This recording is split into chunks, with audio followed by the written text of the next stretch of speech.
Salutations! Happy Crimson Tuesday. Bilkun, good to see you, good to see you, good to see you. Yeah, tonight is Return of the Dan, the sequel. And I think we're actually going to do some music tonight. It's up to Dan, of course, but we'll see. We do have something planned for a bit later on, so that'll be at around 9:30 or so. Until then, we have some fun stuff we're going to do before then. So it's going to be a little bit of pixel art and a bit of speed running because the Speedy Adventures Challenge, which I'm going to quickly just put up the links here. Speedy Adventures is a speedrunning adventure game community. If you go to the Discord, their short challenge for the month of September is the Crimson Diamond demo, and as usual, the months are just flying right on by. So this will be my last opportunity. I think. Let me check the calendar. This will be my last opportunity to stream about it, and so I'm going to run.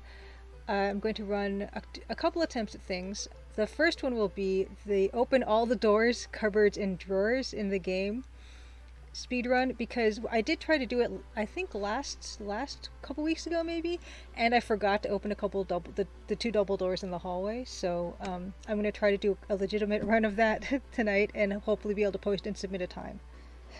Kimmy BG, good to see you. Cosmic Void 3, happy Crimson Tuesday to you as well. Amberzine. Gomansama, good to see you.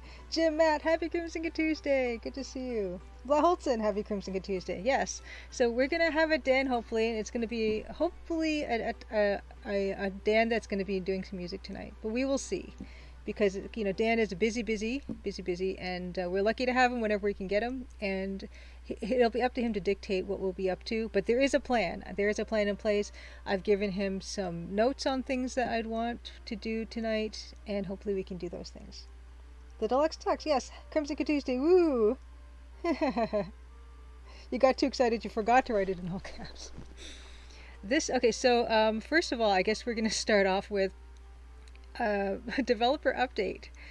So, you know how I said that I want to finish chapter 5 by October?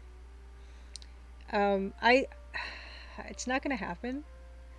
And so this is the thing, because people say all the time, oh, make these goals. And even if you don't make the goals, in the other meaning of that, which is if you don't achieve that goal or you don't hit that deadline, you're still giving yourself something to aim at. And that's probably true, and that's probably helpful, but I always kind of seem to not do it properly. Because when I say I'm going to do something and deliver it by a certain time, even if it's just to myself, I mean, it's not really just to myself because I tell you guys, and I don't like that. And I don't like that feeling, because I feel like I haven't kept a promise. I've shirked a commitment or something. And what I end up doing is I just end up staying up later and later trying to get those things done. And leading up to last night when I stayed up, I didn't stay up until, I was in bed by 5 a.m. because I was working on some door stuff that just wasn't working. And I just wanted to say, if I just can finish off this door stuff, I can just go to sleep and that'll be great. And of course it didn't happen, and I had to give up eventually. Yes, Bill Kuhn. Yeah, you're not the only one who wants to be in the beginning of the summer again. Artistic Ulysses, hey, good to see you. Yeah, anyway, life goals, you want to be a pirate? That one is easily achievable. It depends on what kind of pirate you mean.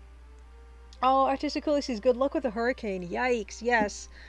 Toronto, we got hit by just the edge of Fiona a little bit, but there's all sorts of stuff coming around. I know there's Ian coming around and stuff as well. So good luck with that. It's kind of scary stuff.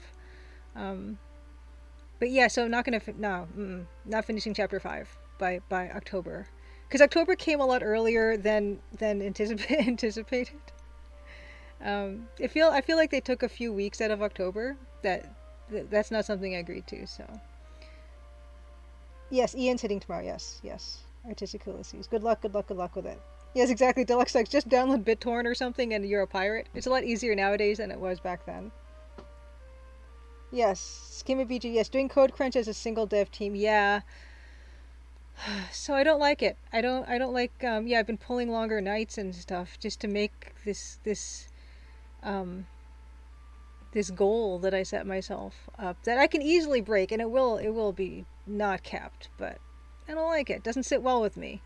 But people, people say this is a good way to do stuff, is to just set these goals for yourself, set these deadlines, and maybe it works for some people. Maybe I should keep trying it, but I don't want to stay up until 5 o'clock in the morning again. So maybe not for me, but not everything's gonna work for everybody. That's for sure. Yeah, exactly. Bill can just buy a Jolly Roger flag on Amazon. Yeah, add a couple extra days to September. Yeah, I'm gonna open a petition for adding a few extra days to September. Like October's got 31. If we could just give 3 or 4 or 5 of those to September, I think that would be really helpful. Yeah, Blaholzen, yes, I think the idea is the goal helps you keep working on it, but it's fine if you don't reach the goal. Yes, that is what I've been trying to tell myself. I don't like, though, saying that I'm going to do something and then not doing it. I like, ugh, it just gets to me. And maybe I need to practice being, taking that less seriously, and I need to practice being okay with, publicly saying, oh, my goal is to have this done chapter 5 September, and I mean October, and just not doing it. But it's just not my personality. But like I said, maybe there are some adjustments are required. Yes, Cosmic War 3. Yes, exactly. Douglas Adams says, I love deadlines. I like the whooshing sound they make as they fly by.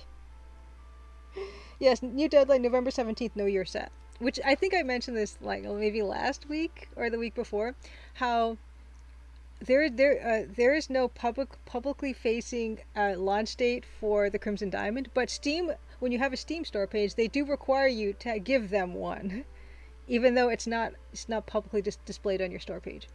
So I had, I think this might be the third time that I've moved the launch date, because the launch date, the hidden one, was November 2022. So I moved it. I quietly moved it. No one knows about that. You guys know about it, but no one that goes to the store page will know that. But I know, and yeah, I just ugh, don't like it. Yes, Douglas Adams is notoriously bad at meeting publisher deadlines, and he did fine, right? Yeah. Also, everyone remembers everything he wrote, so maybe he was doing something right. Yes, Douglas Adams, pretty good writer, I would say. Crit Rocket Runner, good to see you. Good evening. Yeah, Edenway says, supposedly, according to Allo, they released King's Quest IV on September 31st so they could get the game out in September, sort of. Yeah, that kind of thing.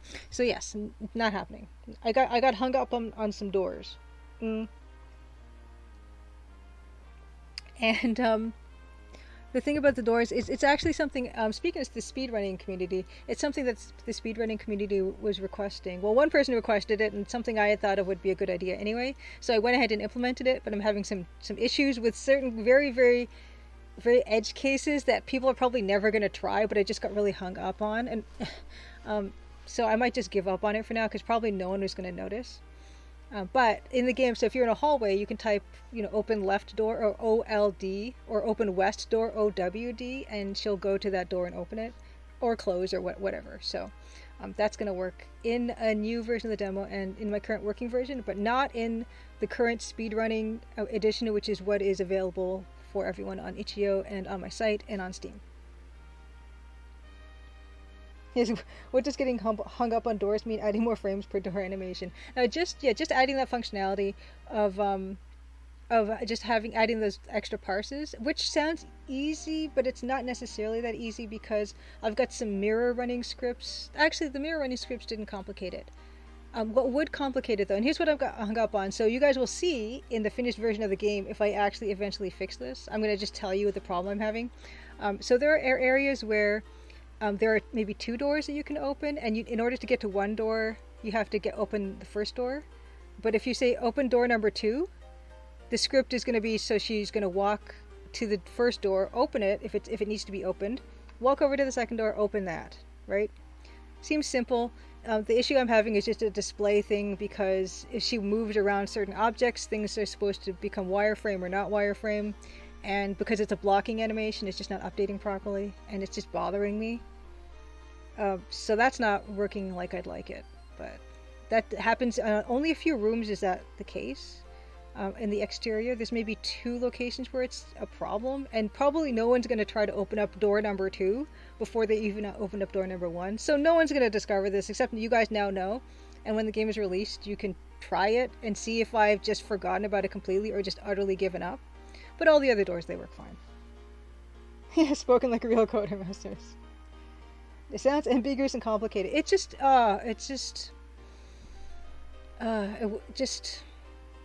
anyone who's ever coded anything, and I'm not a good coder, so someone else will just, oh yeah, it's just so simple. But no, struggle for me. No, Disaster Squad, good to see you. If there's one thing I've learned from testing, is people will do exactly what you don't want them to. Well, I've given them plenty of ways to open doors, so hopefully they're not going to do that one. And if, it's not like the one way to do it. You can walk up to a door and just put OD. If you want to be specific, you could say, you'd be OD, open west door, and then she'll open west door, and then you can go open door number 2 or whatever, and then she'll open up the second door. You don't have to do it all in one pass. Like, the script is not going to run both of those things. Well, in some places it does, which is also the frustrating part, because I have gotten it to work in a couple places, but then I can't make it work in one place where it should be exactly the same, and that's the part that bothers me. I can't make it consistent, so it could either consistently work or not work. Cosmic Void 3, you said, I'm sure you're a fantastic coder. Not so much. I think Mouse Moose, when I've actually I don't share the code very often on stream, but I think Mouse Moose described it as cute once. Oh my goodness, it's serviceable, right? That's as far as that goes. Yes, AVG Coon, welcome to Crimson Tuesday, by the way. Who would be interested in a forbidden door? Well, the doors all work. Everything works. That's actually what I'll be demonstrating today when I do the speedrun. But so that's the developer's update. I guess I'm going to introduce myself really quickly, and then I'm going to run the trailer, and then we're going to get on with the evening. Yes, Dan should be joining us around 9:30 if everything works. Oh no, Dan just messaged me. Give me a second. Dan just messaged me and said he doesn't think he can make it tonight. So it looks like we're going to be doing an art stream, and also, that's going to change the agenda in a very interesting way. So give me 1 second. I'm just going to say that's okay. Okay, so no Dan. We have a no Dan. Okay. So tonight will be an art stream after all. So we're going to work more on the pixel art thing. But first things first. So instead of having Dan come on at 9:30, I'm going to do work and speedrun until about 10:30, and then from 10:30 to 11:30, we're going to start and possibly end. I'm not sure how long this game is. Our next Let's Play. So I'm going to actually give a link to that in case anyone else wants to play it. I didn't think I'd get around to it today, but my next Let's Play will be Yahzee Croshaw's Reality on the Norm game, Sorcerer's Appraisal, and there's a link for it down below, and I think there's even a walkthrough on the very same page, so no one's going to get stuck on it, but I haven't actually read the walkthrough. But we're, from about 10:30 to 11:30, I'll be playing that on stream. It's a text parser game. It looks like an AGI era looking Sierra adventure game, and it's EGA, of course. So I'll be playing that starting 10:30. Yeah, Fogger Green, good to see you. Yes, consistent failure better than intermittent success. Exactly. We want consistency with the code. If it's not going to work, I want it to not work everywhere. It's more frustrating when it works in some places and not in others. Does that mean, just a Jeffy, good to see you, by the way. Does that mean the surprise goes out the window then? The surprise. No, I can't remember the surprise, but there's well, I won't be giving out what we would have been working on tonight, because that'll be a surprise that will have to be postponed. But yeah, there's another surprise I do want to show. Ooh, there's a Once in a Blood Moon Pushing Up Roses stream happening today. Ooh, maybe we'll raid Pushing Up Roses if she's live when we're live. Wonderful. Foggish Green, what time is it now? It is 8:15 my time. So in 2 hours, 2 hours 15, I will be starting the Let's Play of Sorcerer's Appraisal. But until then, we're going to do a few things. Yes. Yes, absentee Dan. The Dan fellow has become a little less alive to us, but not fully dead. Sorry, absentee Dan. Yeah, Dan has been, super busy and stuff. So unfortunately, we won't be seeing Dan. Hopefully next week. But I have some yeah, like we'll get to start a new Let's Play a week early, which will be kind of nice. It's time to watch. Okay, so I'm going to introduce myself really quickly, then we'll get on with it. Welcome to Crimson Good Tuesday. I'm Julia Minamata, and I stream every Tuesday at 8 p.m. Eastern. Well, pretty much every Tuesday. And we do game art here, so I work on the Crimson Diamond art, which is the game that I'm developing right now. I do everything on it except for the music. Dan does the music. Dan streams with me sometimes on music streams, and we work together on creating a track, and chat gets involved in everything, giving feedback, which is kind of nice. Not tonight, although it would have been tonight. But I've been working on a mystery adventure game that uses a text parser interface, EGA color palette, so the color palette you see behind me here with this beautiful garden shed that you cannot get to in the demo, by the way. And also, yeah, so don't worry about it. That's just a tease for the full version of the game. And what else is there? Oh yes, and so Dan is using a Roland MT32 synth to compose the music. So it's going to look and sound like an old Sierra adventure game, but it's going to be a lot more forgiving and a lot easier to get through, hopefully. That's the plan anyway. So I'm going to run the trailer to give you an idea of what the game is going to look like, and then we are going to get into some fun and exciting news, and then do a bit of speed running, and then we'll do art, and then the Let's Play in a little bit. So I'm going to do the trailer, and this goes out to Judith Butler's lover, who hopefully will return to us someday, because Judith Butler's lover always enjoyed watching the trailer. So we're going to get to that now.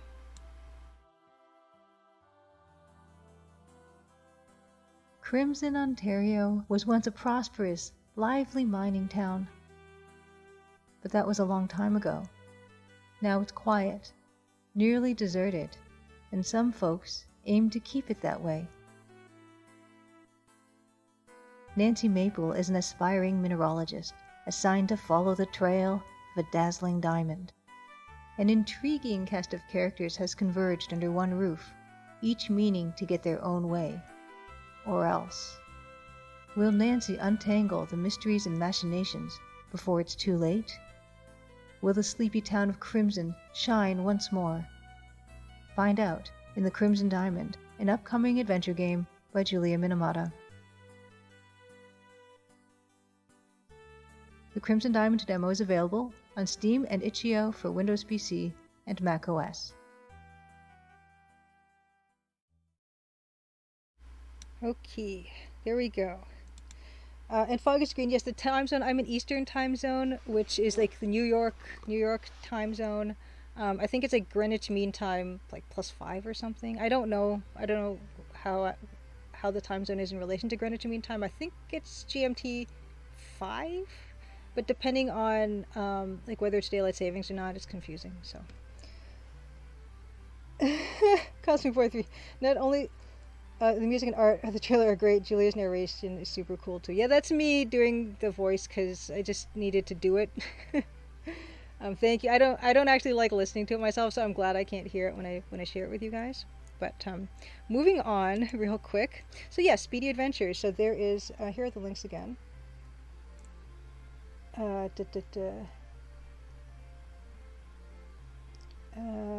Speedy Adventure. So here is the link to their Discord. So there's a thread called Short Challenges, and pinned to the Short Challenges thread there are guidelines on how to submit your runs and what the rules are to submitting the runs, like when you start your timer and when you stop your timer. And so I also have posted in that thread sort of like a link to my dev blog, because my dev blog I do some sample runs of all the, well, not all the runs because people can invent whatever they want, but some of the basic runs, like 100% completion run, any percentage completion run, getting all the objects, and booze percentage, which is having Nancy get a little bit tipsy from Canadian whiskey, and also shower percentage. But tonight I will be attempting opening up everything that you can open in the game, which is a little trickier than you might expect, because there are certain cupboards that are off limits until certain points in the game, and so we're going to actually need to play through pretty much the entire demo to open up everything we can open up.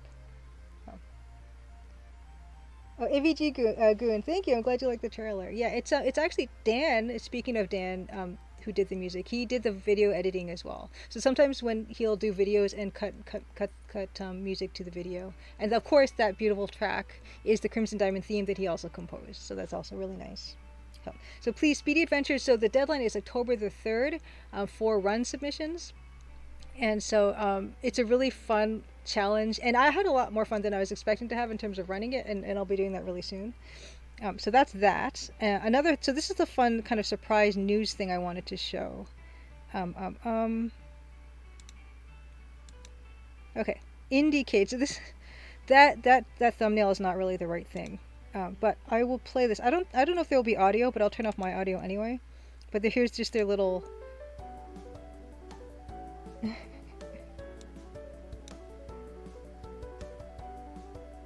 So, Indiecade Festival 2022 nominees. Okay, so that's that. And the nominees, I'm really excited to share. So if you scroll down, hopefully you guys can see this. Yes, you can. Okay. So if you scroll down on this Indiecade, if you go to their Twitter, there's a link to this. If you scroll down, you can see all the Indiecade nominees for this year. So this is awesome. And the exciting, surprising part that I learned and was made public today was Space Warlord Organ Trading Simulator was nominated. It was nominated for Systemic Design, which is very exciting. And also, games that are nominated for awards are also eligible for some other awards. So these are the general categories: Indiecade Jury Prix, Indiecade Grand Jury, Indiecade Developer's Choice, Innovation to Interaction Design, and Innovation in Experience Design are the general categories, and we were specifically nominated in the Spotlight Awards category of Systemic Design. And that's really exciting. And that is happening. They're going to be streaming this online on Steam and on Twitch. November the 4th is the kickoff, and November 5th, I think, is the ceremony. So. Yes, these games, it's so exciting because all these games, you can see how just a wide range of stuff that's available here. It's really, really cool. And so that's super exciting for us, of course, the team that was helped make Space Warlord Organ Trading Simulator. Let me see, actually, I might have some graphics from it still saved here somewhere, because I tend not to get rid of. Oh, here it is. Okay. So let's turn this off. Okay. Let's see.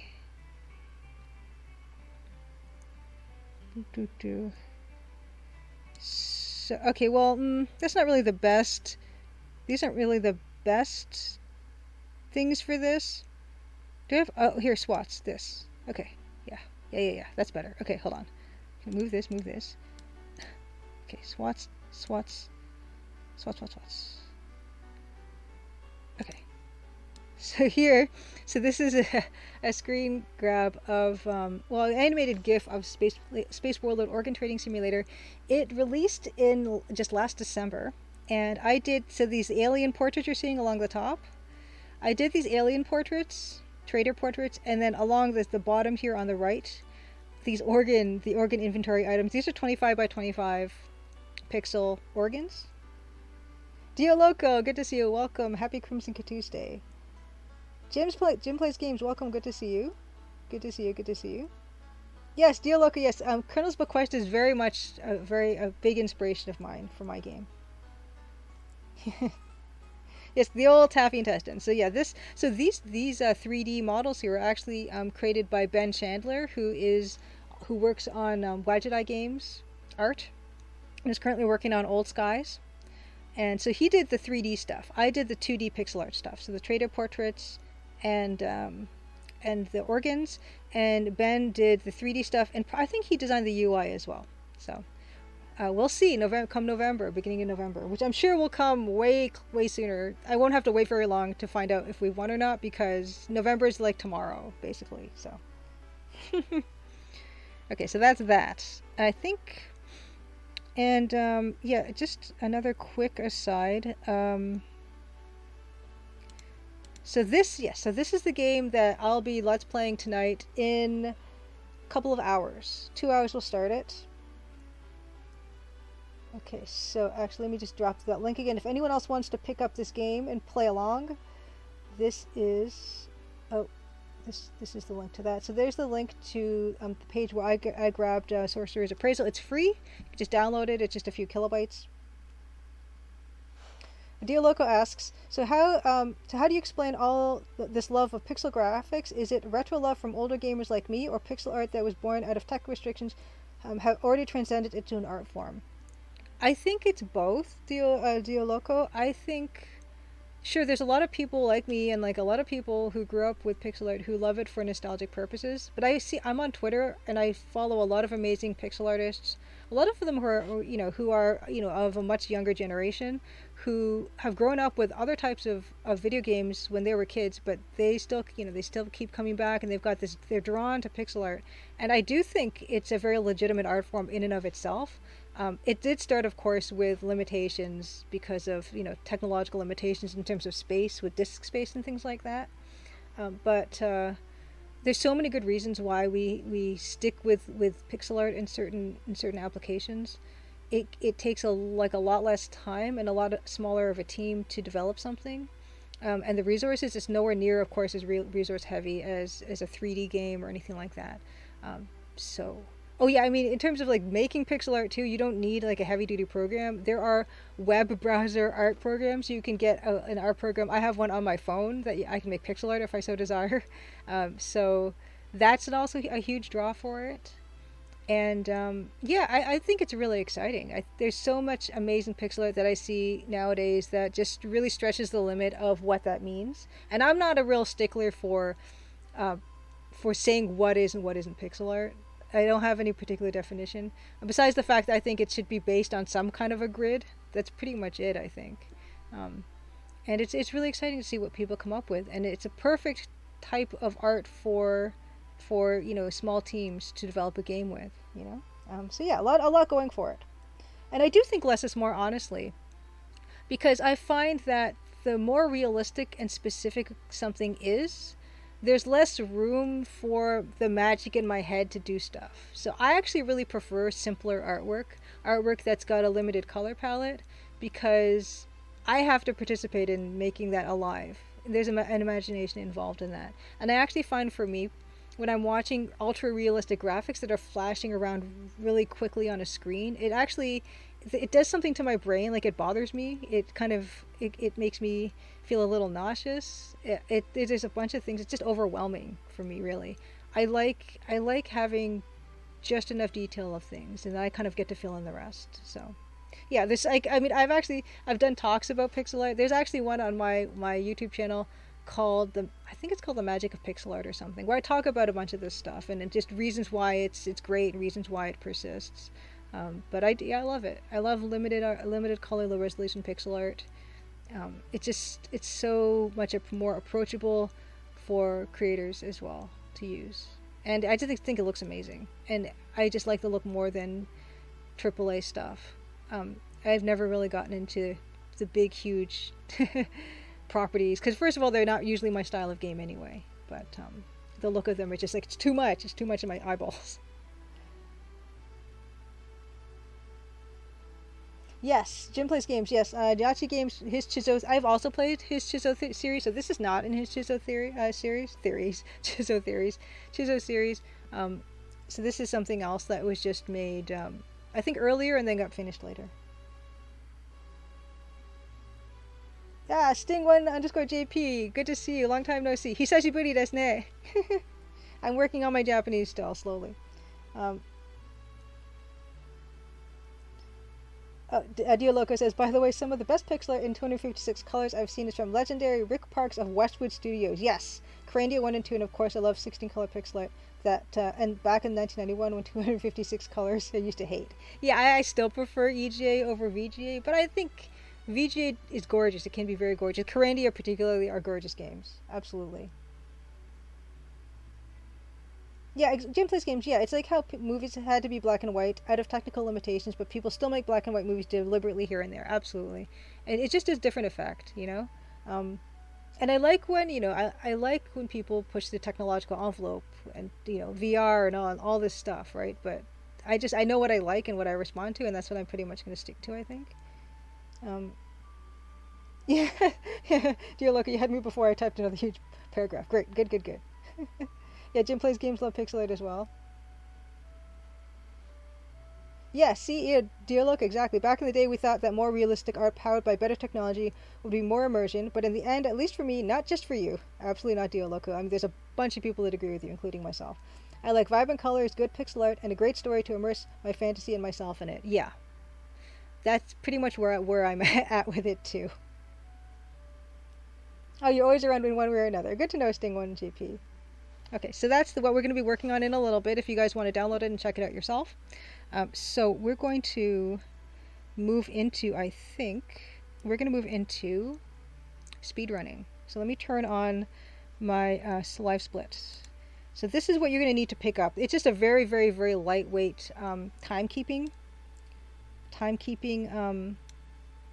thing program.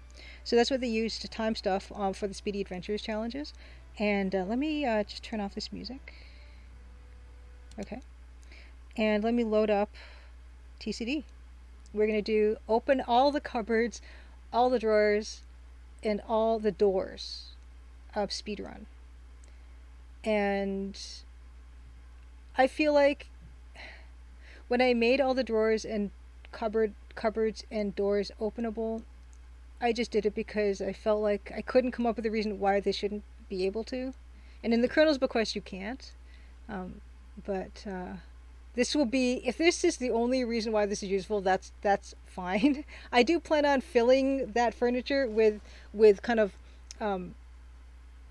story, kind of secondary setting story stuff, whatever that's called, like deep, just tonal stuff. I will put in there, but that comes later. That's not essential.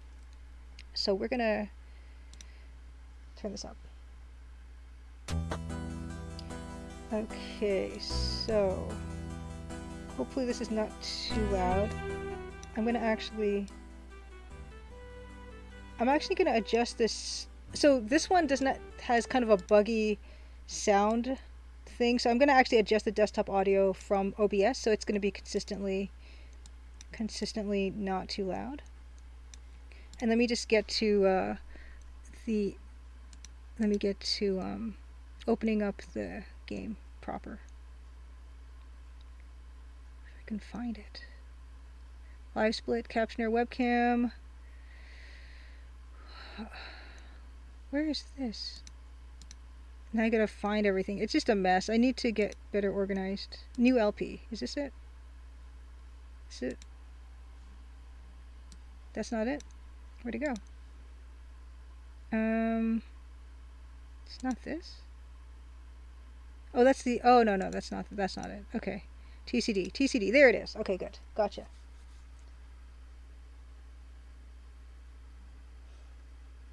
Yes, yeah, definitely high detail can be good in some cases like VR. Absolutely. Deluxe Talk's not actually tried VR since it's become a thing you can buy. I'm not really big on it myself. I've only tried a little bit of it, and it's maybe, maybe for other people, not my thing anyway. Oh wow, Deluxe Tux says, I've noticed myself getting very motion sick when playing certain 3D games lately, and this never happened to me when I was younger. I think I've read something about how it, like your inner ear changes or stiffens up or something as you get older, and so you're more susceptible potentially to like that kind of motion sickness. Let's turn on our global hotkeys. So start is 1, pause is 3, reset is 5. Okay, so I'm going to do attempt. So let me just check my timer. Yes, the timer works. Timer works. Great. Oh, okay. I'm sorry, I'm gonna turn the music actually pretty low, and turn the speed. Well, the speed I have to adjust when I start the game, which is something else I fixed. Smaller screen helps with the motion sickness. Yeah, dear look, also, pixel graphics aged better than early 3D graphics, absolutely. That kind of reminds me about how in movies, practical special effects seem to age better than early digital stuff. Yay, Crimson Crew, Dave, good to see you. Happy Crimson Tuesday. Ooh. Oh, Dio Loco says, used to get motion sick when I was younger playing Wolfenstein 3D. Now you don't. Don't know if this is because of newer screens. Potentially, it could be like a refresh rate thing too. That can be a thing. Any number of things really. But yeah, I prefer not to feel awful when I play stuff. Okay, so we are going to. So the rules for this, the rules for these runs. I also advise turning off the tutorial boxes, which will the setting does get saved in my new version of the demo, but not this current version.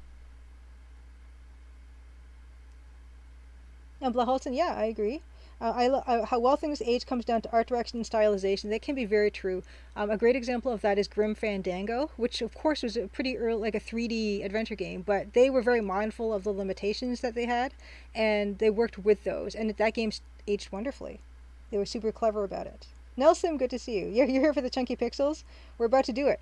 We're gonna do it an all items, not all items, all open up everything run. So let's get to this. This is just gonna be kind of my first try with this. And so what I'm gonna do is you start as soon as you press new game, that's when you start the timer. So we're gonna do that now.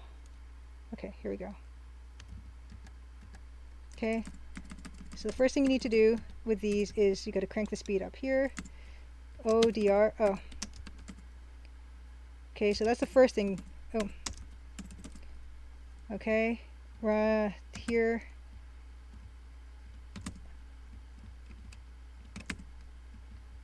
Oh, we don't. Okay, we need to. Actually, we do need to talk to everyone. I didn't talk to Kimmy, so that's gonna be a problem because I need to get back there.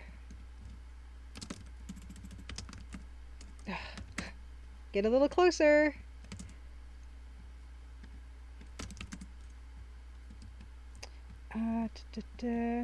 Oh, you know what? Oh, I forgot something there. Sorry, I don't mean to yell, but this is actually just gonna be a practice run, obviously, because I should have studied my own game, but oh, that's such a slow animation.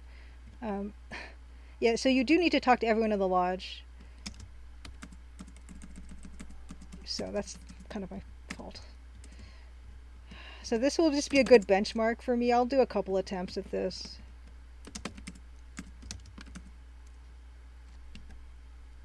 And I actually made it so this is skippable. This watching her actually open up everything. Oh.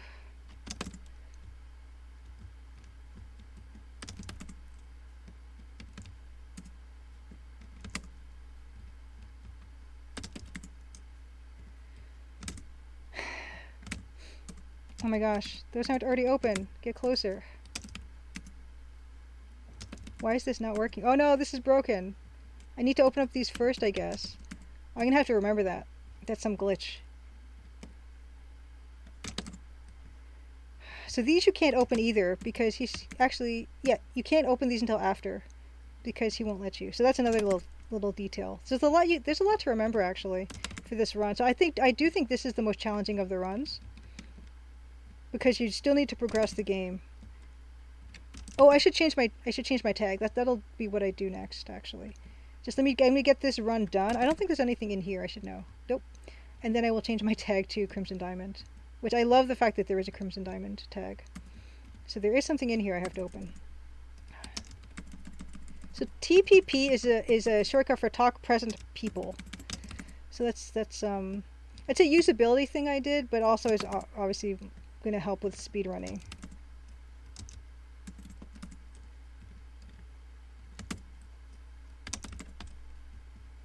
And this time I can't forget to just open up the double doors. Okay. Such a slow animation. I gotta make that faster in my new version.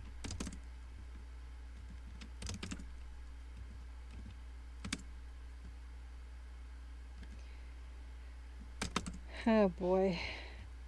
This is kind of bad, isn't it? So there's nothing openable in the billiards room. There's stuff to open up here. The desk is locked, so you can't open that at any stage in chapter 1. And that other one's decorative. But there is something in here.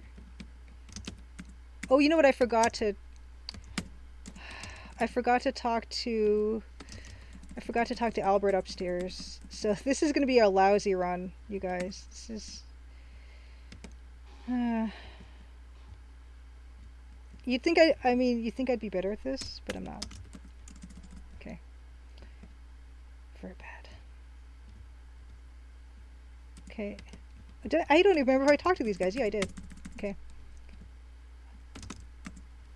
And you can open up this. This. And you have to end this run in the kitchen because the icebox you can only open, but if she walks away from it, it closes. That's another thing.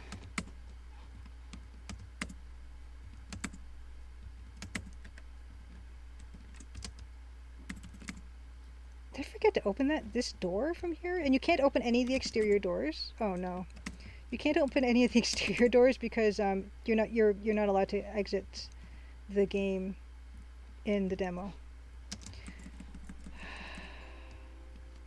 Exit out of this. Great. Okay.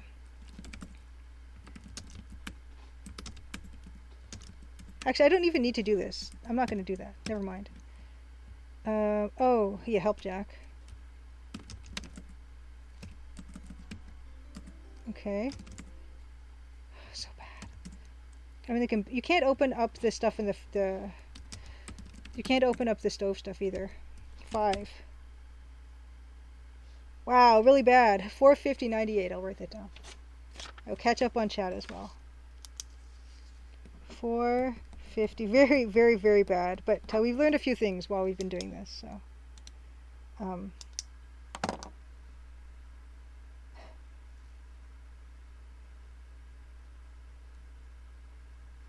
oh yes, Jim plays games. So for motion sickness in VR games, frame rate and field of view are a factor for sure.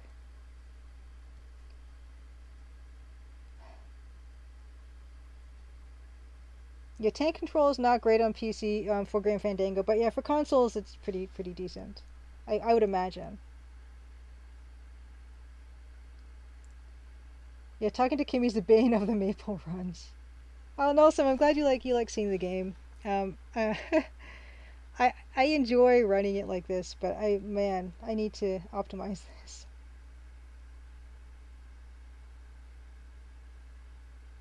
Yeah, Dave. So yeah, the high speed stuff. There was a bug in this version, but thanks to the speedrunner folk, I actually fixed it in my current working version. Where if you jack up the speed and in the loading screen, like the launch screen, and then you start the game, the speed remains at the maximum. Right now, some weird things are happening in this current version. So when you get to that first room, that's when you have to increase the speed. Now I'm gonna change my tag. Crimson Diamond. Yes. So I think we can easily beat 450.98. Yes, between the borders. This is open all stuff. Yeah, all doors and everything. Yes. Yes. Oh, is that a term, Goman? Somebody's good to de-rust, as speedrunners say? Yes, I'm de-rusting. So yes, this is the last one you can open because she closes it immediately because she's very conscious of the fact that the ice will melt if you leave it open. So that's why the icebox has to be the last thing that you open in the run. And I'm just going to quickly do a quick tour of the house to make sure I haven't forgotten any of these areas. So this one, that's open. Oops. And then I'm going to try a better run of this. So this is all open. Yeah, this is all locked. This is a decorative. Oh, see. Oh, you can't. Yeah, you can't open this one. And there is a bug here where in the painted room that Nessa is staying in, you have to open the painted drawers first. It looks like that's a bug. So I should make a note of that. Our rooms. That's room 17. Open painted drawers first. Okay. Just quickly. Did I miss anything here? Nope. There's people here. We can listen to this conversation, but we don't need to open things. So that's good. You can't open the toilet seats either. Okay. Okay, that's good. So these cubbies, you can look in them, but you don't. They're not really open. Something that you open. Oh, you can't. I forget. You maybe take cubby, but anyway, you can't. She'll just replace them. No. What? This used to be something you could do. There's a whole animation there, but I don't know if I've just forgotten about it. So that's that. So I think I went to all these other places. Oh, so that's locked now because of the stage of the game we're in now. Yeah. The desks don't have any openable drawers. So you got Corvus sleeping now. You can't open the suitcases either. Okay, so that looks about right. So we're going to restart this.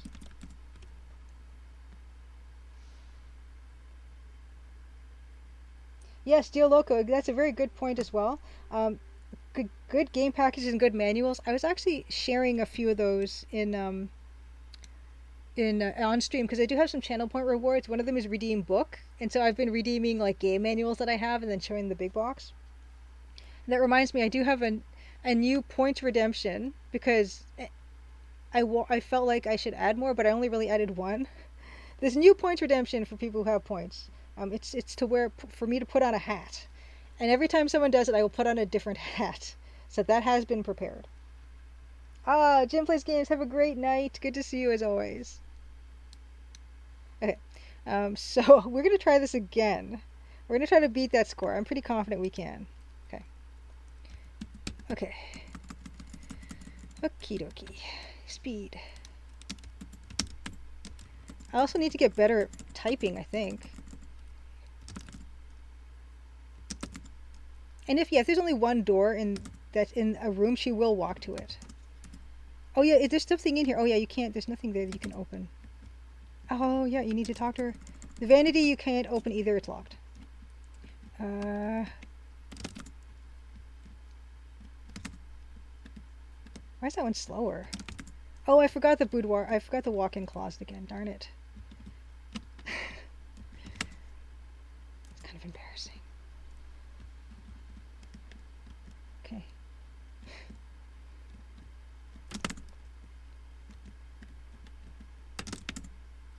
I probably don't actually have to walk to this. She probably will do it automatically. Or...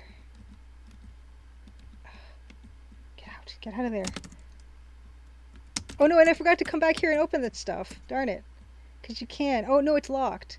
There's a time when you can open those. Darn it. I didn't even do it properly.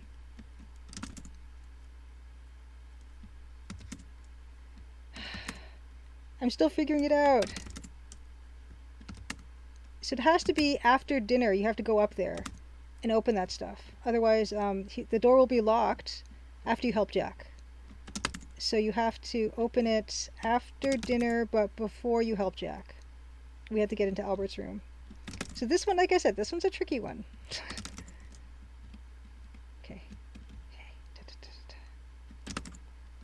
Okay, good.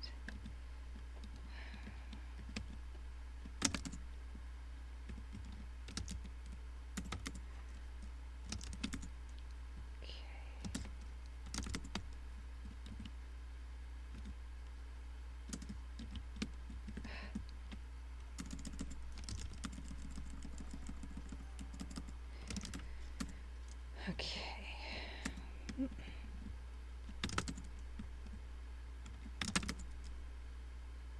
Okay, so after dinner, have to go upstairs, open that other stuff. Yes. Okay.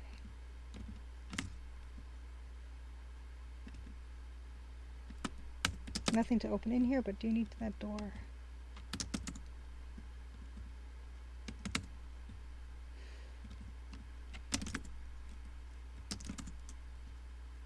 Okay.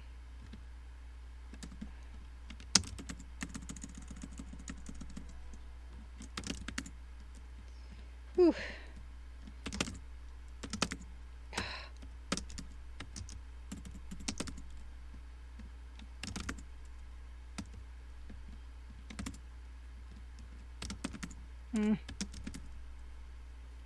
And talk him. Okay. Okay. Great.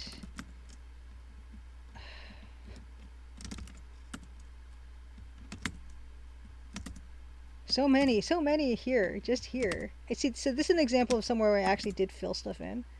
So right now, Albert is in this room now.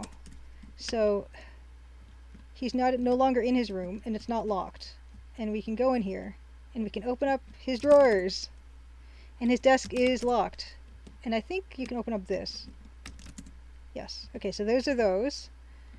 Okay, so now we can go back down here and help Jack. Okay. Oh, come on.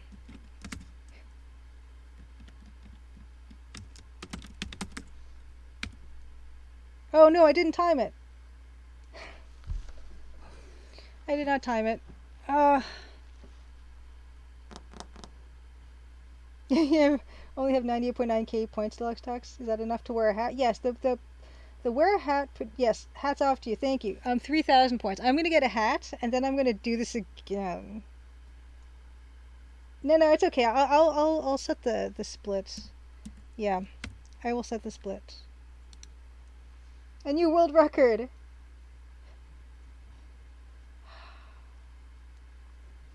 Between the Borders says, I probably spent a few days making this an officially timed and tracked Easter egg. This is why I'm entering year 2 of development. Yeah, development just keeps going on. Oop, longer and longer. Here, I'm going to go grab a hat.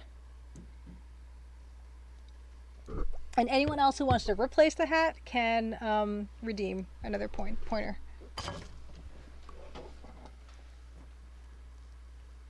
First hat should come as no surprise. Dan the Band's hat. Let's play tonight, Bill Kuhn. It's a good question. Let's play tonight is I have other hats. So yeah, it also chroma keys out, which is fun. This is what we're going to be playing today. Reality on the Norm. This is Yahzee Croshaw. It's a text parser EGA game that he made. I think it's pretty short, but we're going to be playing that in about an hour and a half. Let me try that again. That was a pretty good run. We're just not going to know, though. We're just not going to know. Let's try that again. Okay. Oh, turn off tutorial boxes. Good to remember. Oh, Between the Borders asks, sorry I missed it, but how did you like Rise of the Dragon? Rise of the Dragon, I think the art is fantastic. I think the music's fantastic. The ending's a little bit rough with the 2 different arcade sequences.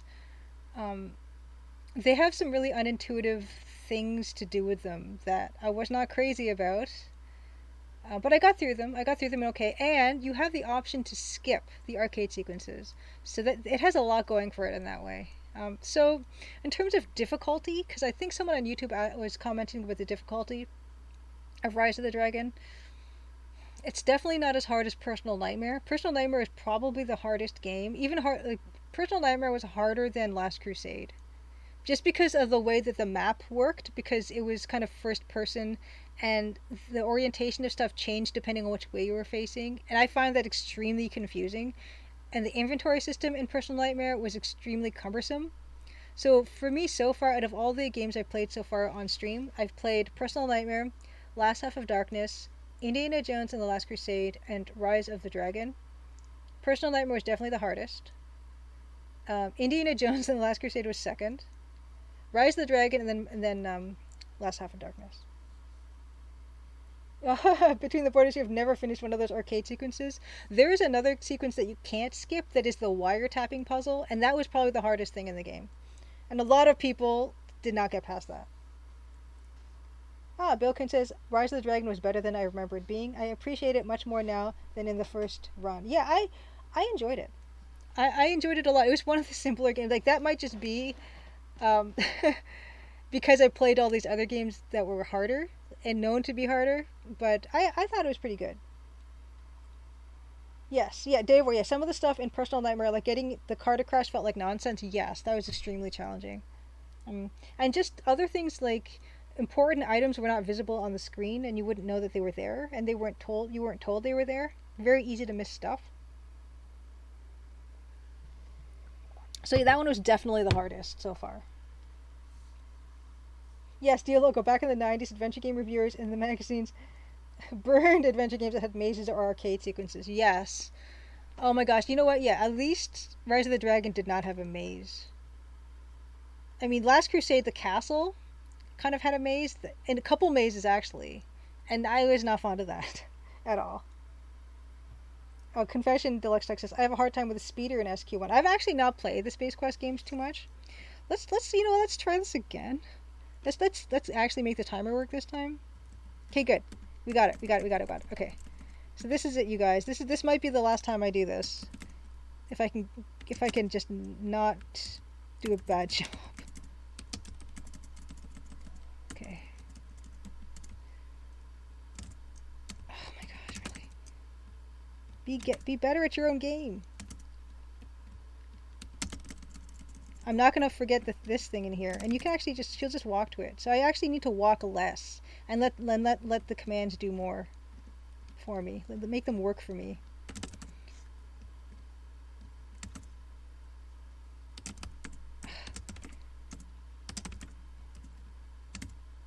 Okay. Because this one, for instance, I could probably just step into this room and go this, and yeah, she just motors on over there. So that's pretty good. Little things. This is what speedrunners refer to as optimization, I think. So can't open those yet. We gotta wait till after dinner. We have to open up these first because there's some weird glitch where they won't open unless you open them first. That we just discovered, so I've made a note of that.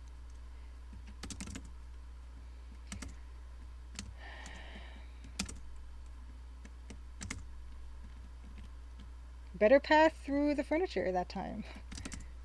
And I'm still running the time, which is good. That's encouraging.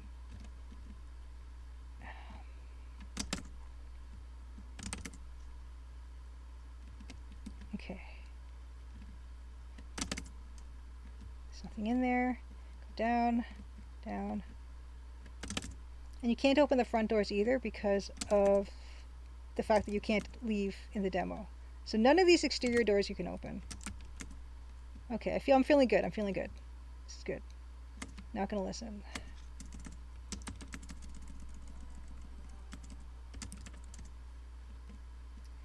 Okay. Okay. Slow. That's a slow one.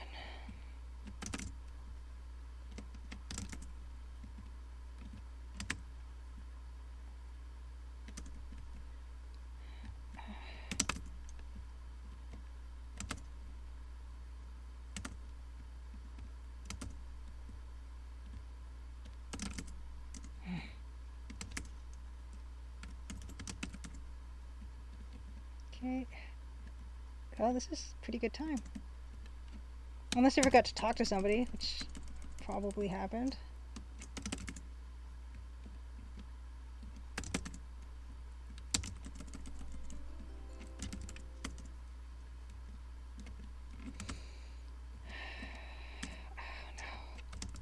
Yeah, you can't get too close to him. He won't let you have access to those cupboards, those delicious cupboards. Okay. Ugh.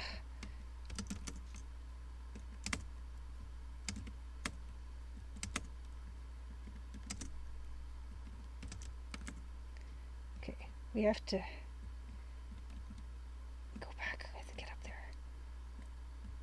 This is our. I think maybe I don't know. There might be a more optimized way to get this part. Okay, great. Back down.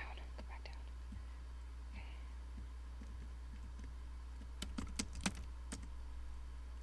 So that you can skip out of the little sequence where he has a little dialogue and stuff and. Oh no! I reset it again. Okay, so that's what happened last time. I didn't stop it.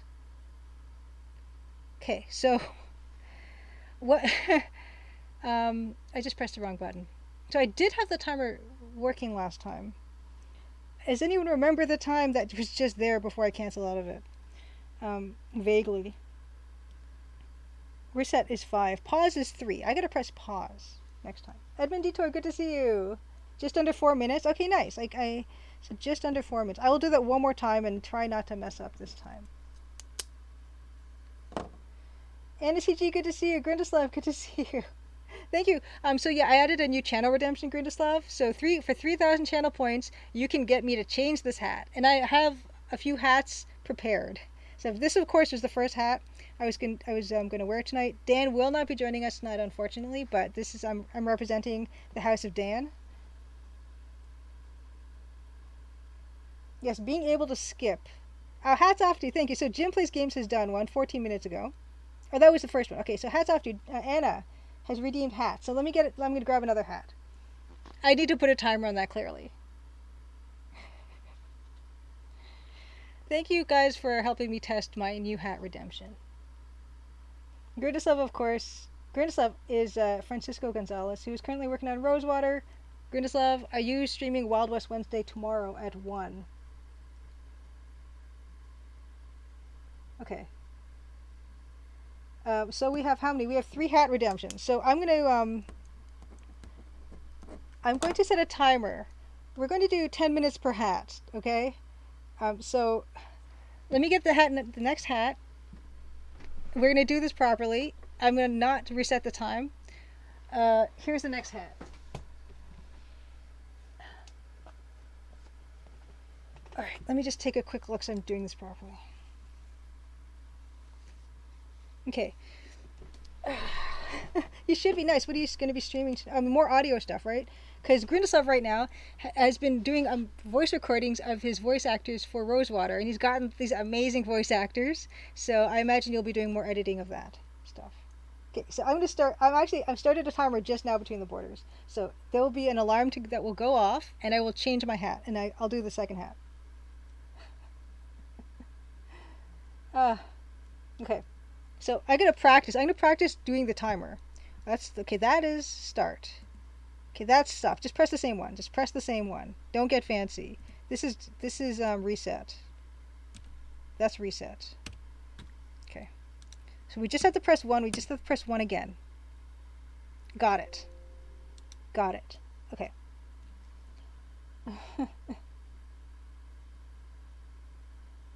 Yeah, Deluxe text. My first playthrough of Crimson Diamond will be the exact opposite of this. I'm going to be asking characters about their second grade teacher's childhood pets and searching every drawer. Yes. I like how people have different ways of playing.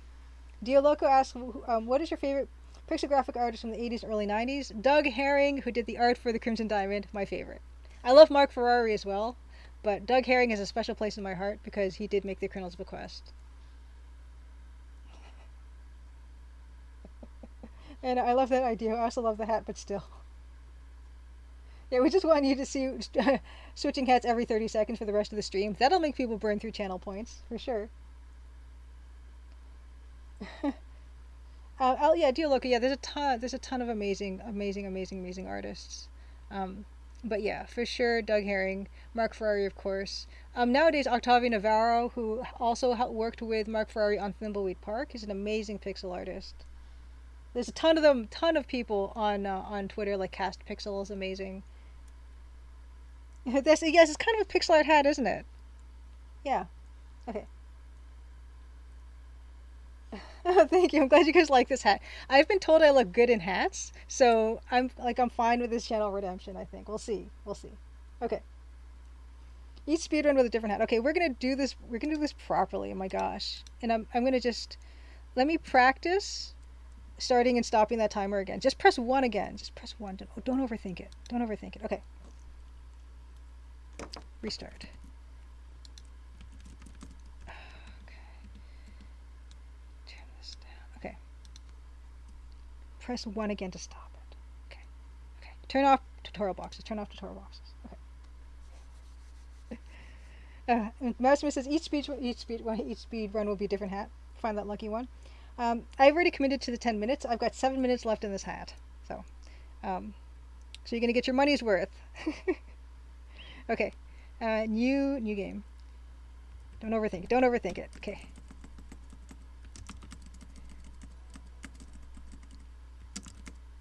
Oh no, I forgot the time. I made the speed. Okay. It's fine. Just keep going. I can do it. Okay. This is this. Okay, good. She just walks over to that, slowly opens it. I'm going to want to speed that up in the next versions of this.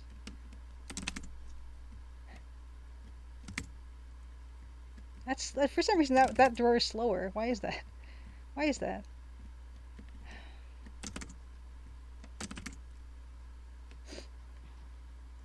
Don't think you can. No, you can. Gotcha, Maximus. Eye of the tiger. Eye of the tiger. Eye of the tiger. Oh yeah, and the reason that's turning red is because I just messed up resetting stuff. Don't even worry about that. We have our own count.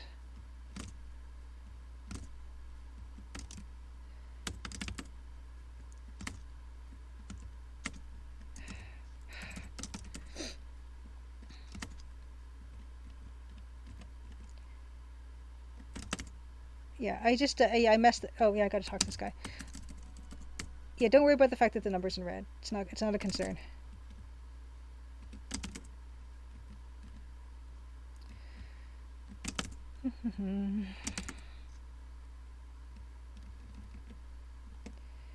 Go go go go go go.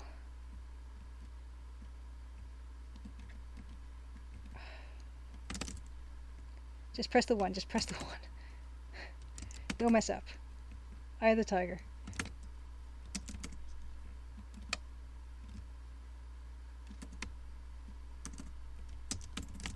Oh man.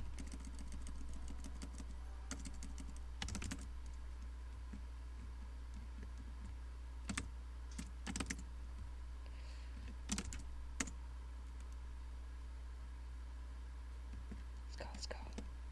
Go go go.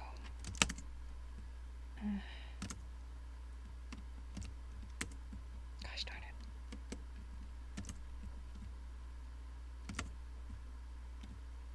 Oh no, I don't have to go in there. Don't have to go in there.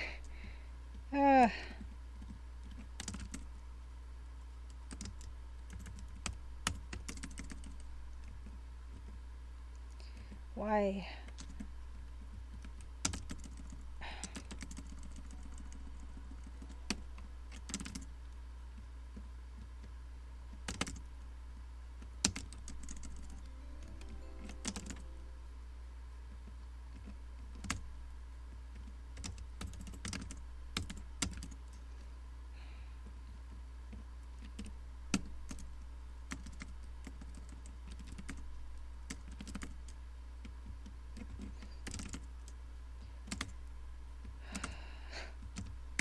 It's fine. I'm not even looking at the time. It's fine. Gotta go upstairs. Gotta go upstairs. Gotta open up Albert's furniture. Okay, okay, okay. Almost there. Almost there.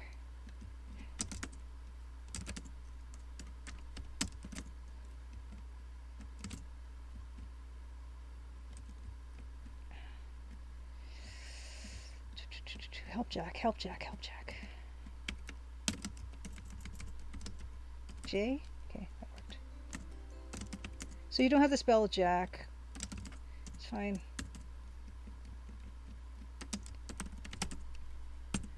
$3.50. 66.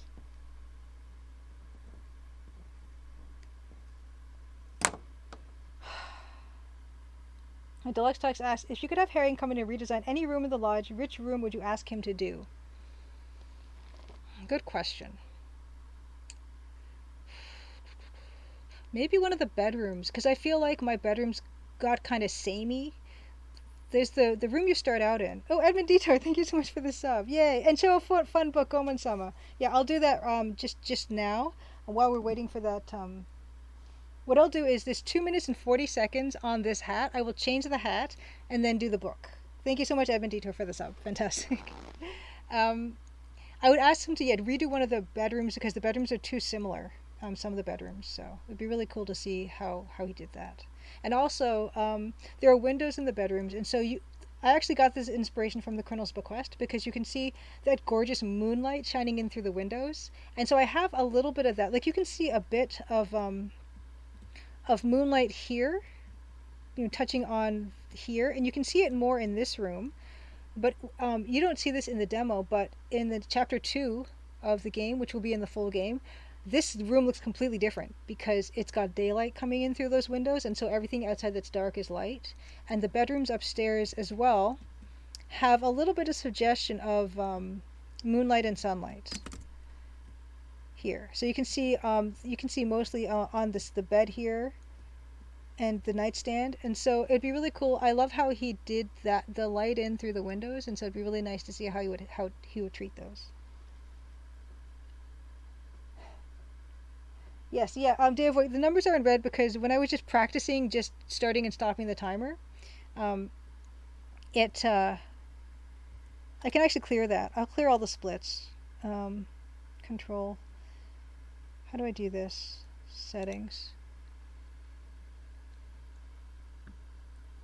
I should just reset it completely because I know it's a bit um, misleading for people. Edit splits. Okay, here it is. So, yeah, 260.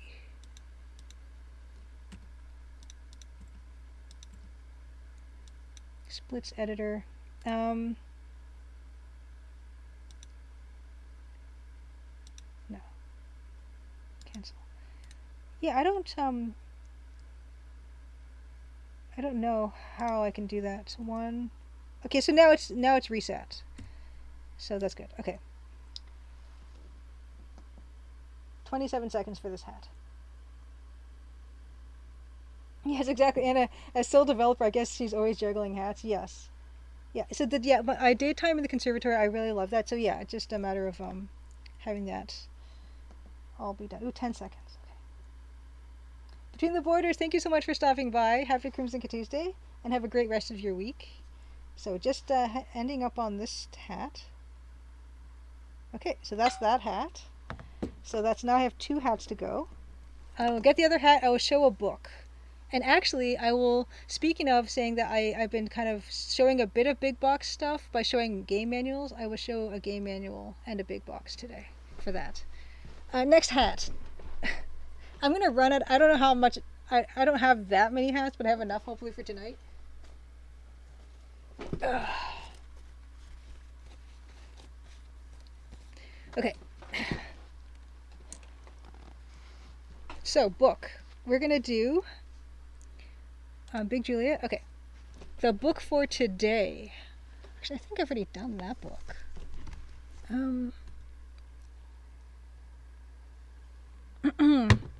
The book for today is in a big box, so I'll share that with you guys. I don't think I showed this to you guys last time, did I? This one. Did I show this before? I can't remember. And you want me to go on a picnic with me while wearing the hat? I like this hat because yeah, it's like it got a fairly wide brim. I have it's got a bit of a dent in it because I have folded it in half. But yeah, have I shown this? Tell me if I've shown this because I'll show something else if I have. Oh, I gotta set the timer for the hat. Okay. So Wizards and Warriors Collector's Edition. Wizards and Warriors. What's interesting is from the creator of Wizardry 5, 6, and 7, D.W. Bradley. And that's why I bought this game. You know what it says? My late brother-in-law had a ton of hats. However, they were all fitted hats and he had a large head. Okay, good, it didn't. So you can see it's even got, he's got the price tag here that's badly ripped off. Collector's edition, so, you know, what you have here on the back. Collector's edition includes some miniatures, a couple miniatures, and some other stuff. And I bought this specifically because I love wizardry. And it's so funny because I showed this to Dan. And Dan said, does it have the miniatures in it? Without even telling him that it had miniatures. Like, he just knew this came with miniatures. That's just Dan. So I'm going to open this up and I will show the book. It's in good shape. Yeah, this is just from my own personal collection. It's in pretty good shape. I know it has been opened, Jim Matt, unfortunately. But I will open it for you guys now as well, so you get to enjoy that. So, here's the box. I will show the manual first. So this is the Wizards and Warriors manual. So this is the book I'm showing for the redemption. Go Mansama. Beautiful. Oh, there's a reference card on the back. That's handy.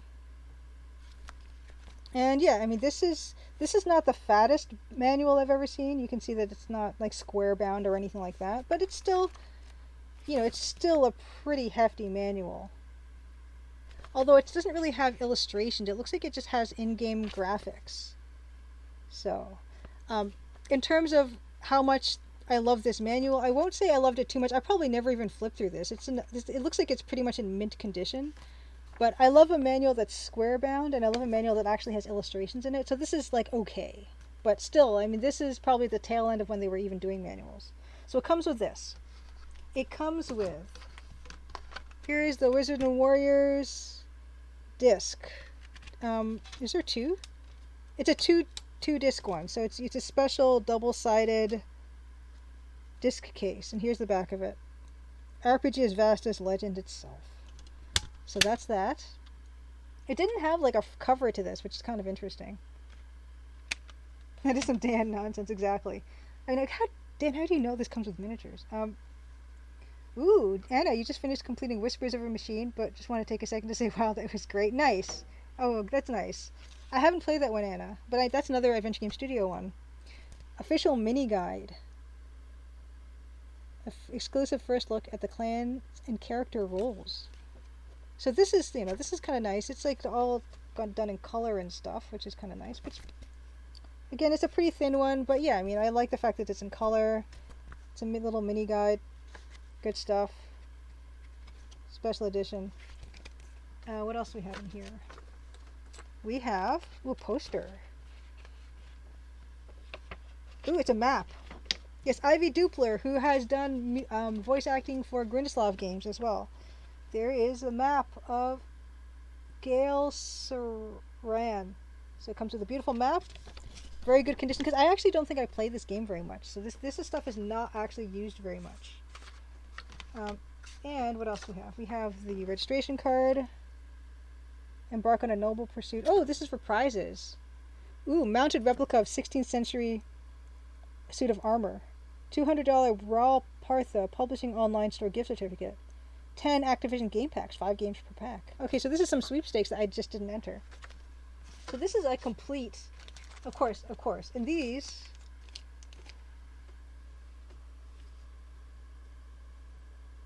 the letter 10. Thank you so much for the follow.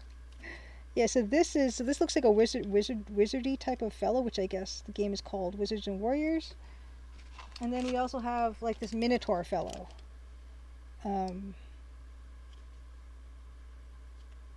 Still in, like, I probably have opened these before, but I still have the original bags it came in.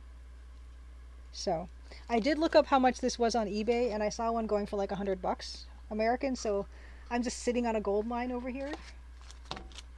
But so that's the book. So Gomon-sama, thank you so much for the redemption. So that's all that. So it came in. It came in a like a tray box here, like this, and then the box is. It kind of looks like it's got a window here, but you can't open this window. It's just like a weird window thing. That doesn't open. And then the box is just a box.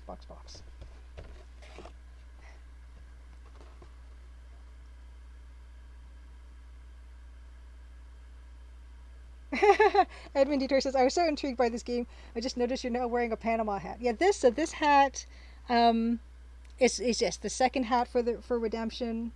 4 more minutes with this hat, and then I will change to another hat. Because I've tried to add to my channel redemption point thingy, and that's as far as I got with it, really. I didn't actually get much good work on that done. That was just one that was a default. And Grindeslav, I recommend this one if you don't have it, because it's one that's just baked in. You can just kind of toggle it on.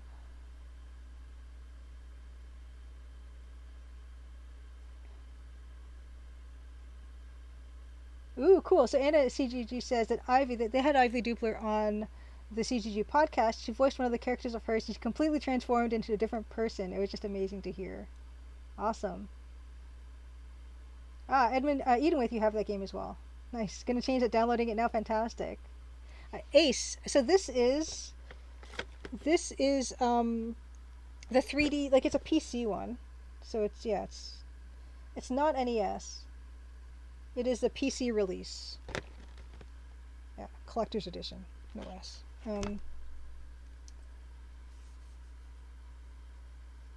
Yeah, Nelson says Ivy Dupler voices the protagonist with such intelligence, it blew my mind, and now she gets it. A real treat. How much she gets it.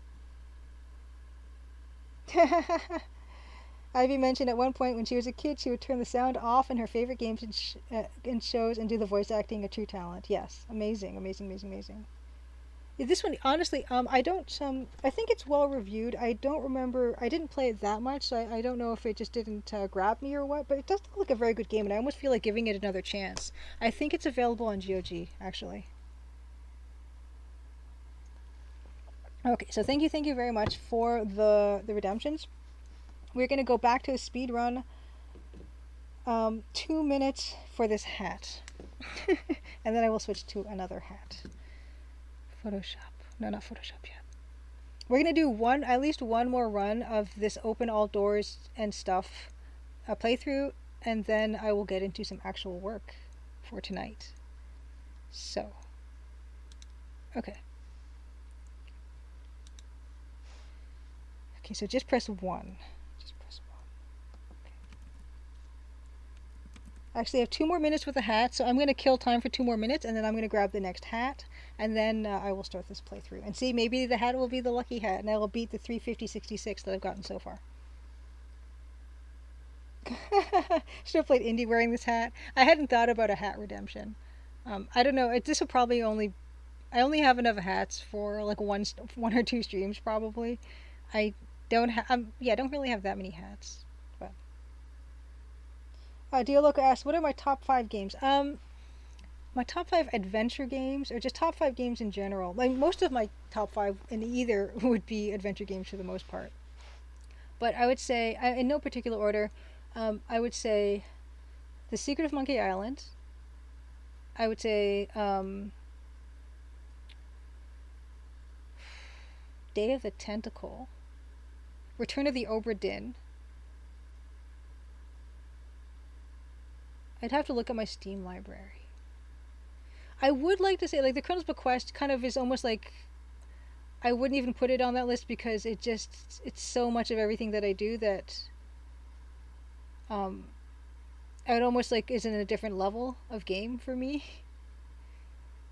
But what else? I was just thinking of the game called The Longing, which showed at Adventure X the same year that I did, 2019.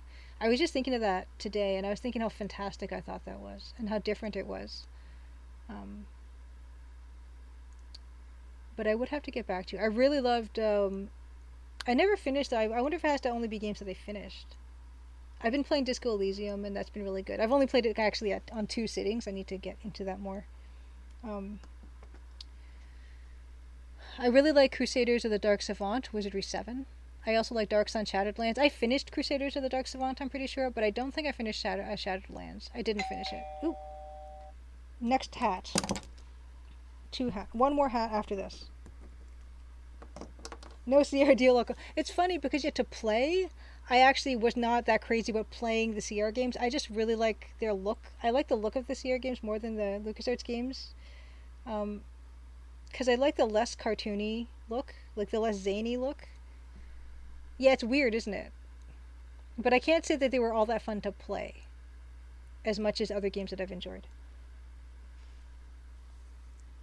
Yes, lower bow. Yes, lower bow would be in there. So I almost feel like it's like a default. Like yeah, of course it's going to be in there for me. But I actually, in terms of enjoying playing it, like when I was a kid, I was scared of it, so I can't even say that I enjoyed it at the time.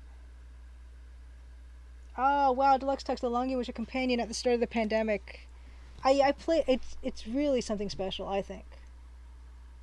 Yes, Oberdin is incredibly impressive. And yes, Dio Loco. Yes, Quest for Glory 2 would be my favorite Quest for Glory game.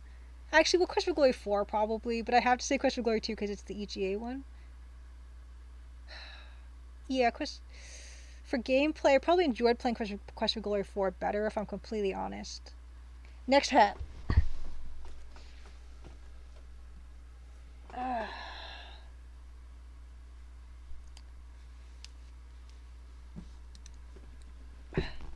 Okay. Okay. So let's set that hat timer again. So one more hat after this. One more hat. E2BT22. Yes, happy Crimson Tuesday. The hat is a new channel redemption point. It's 3,000 points. I might have to bump that up because I'm running out of hats already. But yeah, so we've had 3 redemptions in a row. I've been doing 10 minutes per hat and switching it up.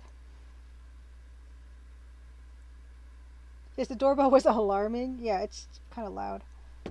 It's so funny that you mentioned that because I'll turn that down actually. there was this YouTube ad for Arcturix that started with like the sound of like one of the standard iPhone alarms, and I found it incredibly irritating because everyone uses the same like alarm sounds, and I think enough people complained that I've seen that Arcturix YouTube ad since, and they've taken out the alarm sound because it was just like who would think that's a good idea? So yeah, I'm not a fan. Not a fan. Okay. I've never played Deja Vu. I played a bit of Willy Beamish, but I've never finished it. A neighbor friend had it. 7K1176, good to see you. Deja Vu, is that something? That's not EGA though, is it? You played the King's Quest. You loved the King's Quest and Police Quest games. Wish you had Space Quest as a kid though. They looked great. They looked amazing. King's Quest 4 I probably liked the most.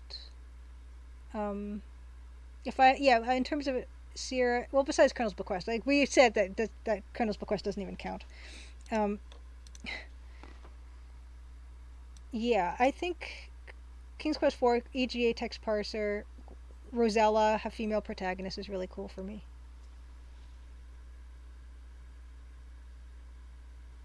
Oh, Eden With, yes. So you have played now the Playdate game Saturday edition. I kind of want to know what you thought about it because it might be my favorite game on the Playdate so far.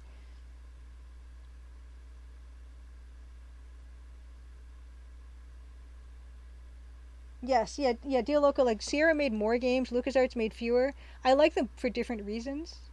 I actually like to play the LucasArts ones more. I had more fun playing them. Yeah, exactly. It's evil for a commercial to have that iPhone alarm sound. Just like yeah, car horns and ambulance sirens and radio ads. Terrible, terrible. Uninvited is amazing for October. Ooh.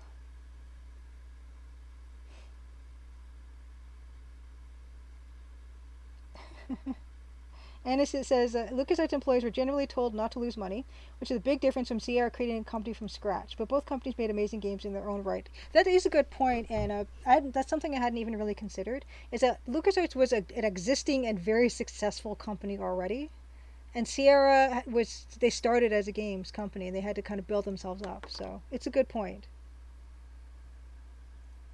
Mm-hmm. Dio Loco says the same thing. Sierra was before and the big player, but Lucas had the backing of George Lucas. Yes, and I do think that makes a big difference. Oh, Modology. I have not played Monkey Island yet, so don't spoil anything. I will. I do plan on playing it, because I know it's probably going to be amazing. It's overall, even though whatever the ending might be. Okay, so Edenway says, I'm only on second day of Saturday Edition so far, not zooming through it too fast. I've also been playing some third-party games like Legend of Etad. Just downloaded Pulse and Tavern Tapper. Oh, the letter 10 loved the entirety of Return. Yeah, I've heard really good things about it. So I will get to it eventually for sure. But yeah, either way, I love the feeling of Saturday Edition, like the soundscape that they create and the simplified interface. And I do like the inventory system. Yes, eating with yeah. LucasArts had a parent company with deeper pockets. If LucasArts had to just rely on their games, it may not have made it. Absolutely. Yep. Modology is not a fan. You felt it felt half baked. Not sure what's the point of making Return to Monkey Island. Well, they got a lot of the same people together, which is kind of exciting, and particularly like Michael Land, who did Curse of Monkey Island soundtrack, and that's an amazing soundtrack. I also really like Curse of Monkey Island. Um, so hopefully, hopefully it raises the profile of adventure games in general and gets more people interested in the genre. All right, I'm gonna try this with the new hat, and then if I have a good time, then we'll move on to art stuff, and if we don't, I'm just gonna try again. Yes. Okay. Okay. Press 1. Just press 1 to start, press 1 to stop. Okay.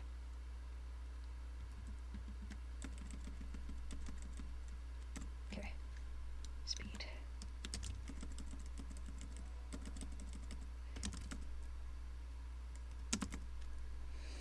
Focus.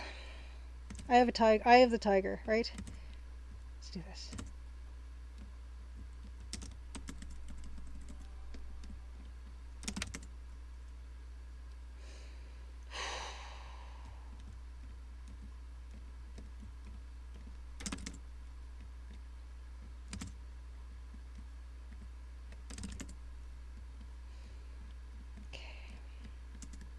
Oh, I forgot to turn off those. Oh well, it's like I think it's a minor time loss, turning off the tutorial boxes.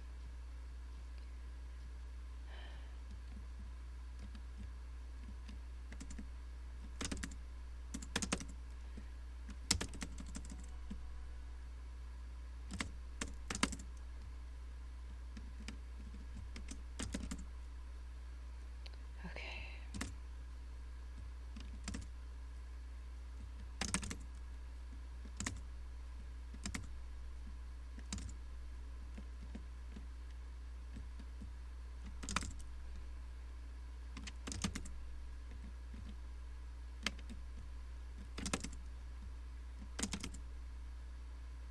Okay.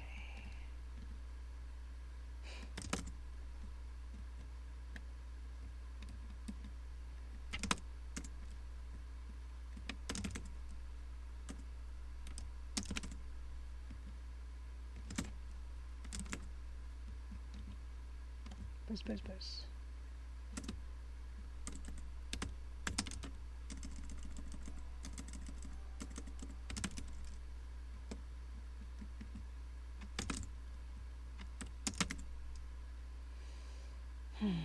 Yeah, I feel like probably for the second set of doors here, I don't necessarily need to open this stuff in a certain order. Like the double doors are a bit of a stretch, and I feel like they're a bit of a time waste.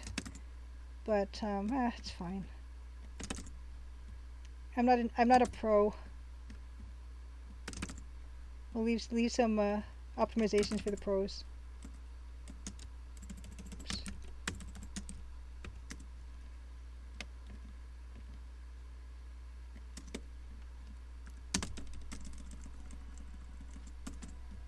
Man, I hope I remember to talk to Albert. I did, didn't I?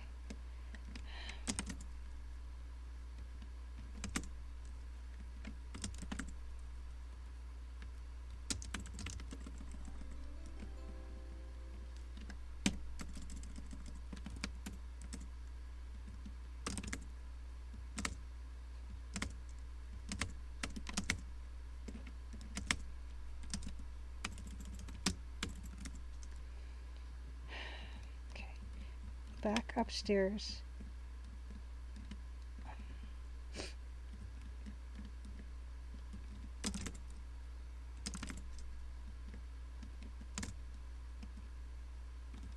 Back to the kitchen.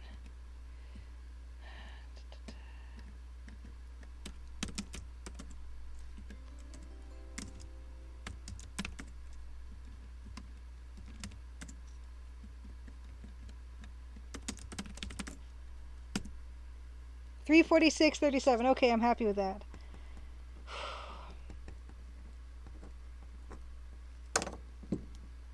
And 1 minute left on the hat, so that's good timing.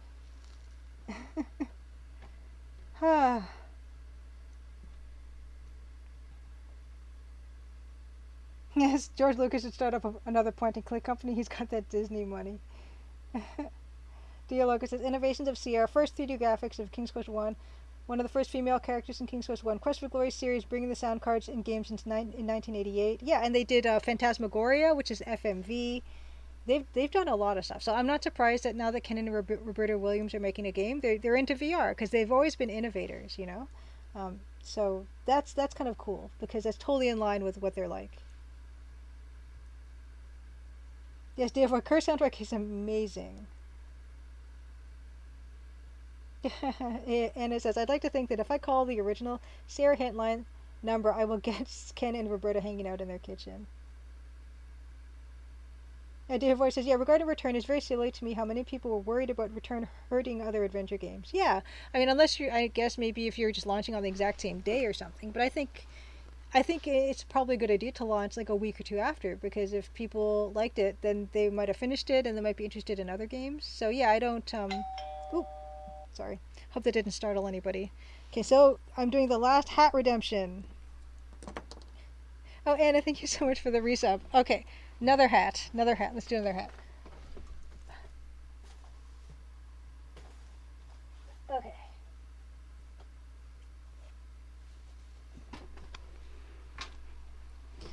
Okay, so that is all. Those are all the hat resubs so far. I'm now caught up. So this one is going to stay on until someone else does a resub. I mean, sorry, the channel point redemption. Until someone else does the channel point redemption. Oh yes, yeah. Lemming's amazing. Dialoco is too. Edmund Detour, good to see you. Happy Crimson Tuesday. And Slat Studio, welcome, welcome. Eating Way says played 6 hours so far. Returned to Monkey Island, enjoying it. Others who have completed the game have been very positive, so that's great to hear. Yeah, it's wonderful. I look forward to getting to it. Eden and Waith asks which room will eventually get the Dido portrait. The Dido portrait will be in Corvus, and Jack's room. So it's going to be there's a lot of the art in the game is real artwork. So this piece, if you look at this painting, so this one. This is a recreation of a Group of Seven painting by, I believe, A.Y. Jackson. And the Group of Seven was a famous group of painters in Canada that would travel up north and they would do painting and do studies and stuff, and they travel together. And so they actually were of the same time as this game is set, which is about 1914 or so. So that is a real recreation of an actual piece. This poster is a recreation of an actual Absinthe poster, the Art Nouveau Absinthe poster. There is in the boot. So this is a real Lauren Harris painting, and Lauren Harris was another member of the Group of Seven. Oh, and I actually can't go into the boudoir right now because of shenanigans. But the room that the Dido painting will be in. Oh, not that one. It's this one. Is this one. So these two are actually just filler paintings that aren't based on anything else. So I actually I made the right hand one the Dido painting, and I'm kind of thinking I should replace the left hand one as well. Maybe I'll put like a half dome, like the Sierra half dome, maybe a painting of that in that other slot, so that everything kind of has some sort of little meaning to it.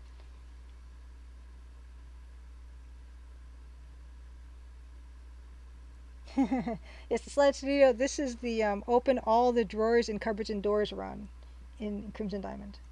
And so the speedrunning, yeah, so this speedrunning challenge is happening in the Speedy Adventures community, and the deadline for submitting runs is October the 3rd.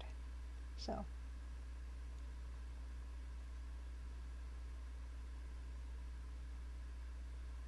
Oh wow, Mouse, I'm saving return to Monkey Island for my 15-hour flight to Europe next month. Ooh, nice. Anna, best place on Twitch. Thank you so much. I do not have a pith helmet, but yeah, so this is a Toronto Blue Jays. This is from like back in the day. This is an old hat. You can even see that's kind of getting some like weird crumply areas in the front. Maybe you can't because of the lighting, but yeah, it's an old hat. It's old hat, like literally old hat.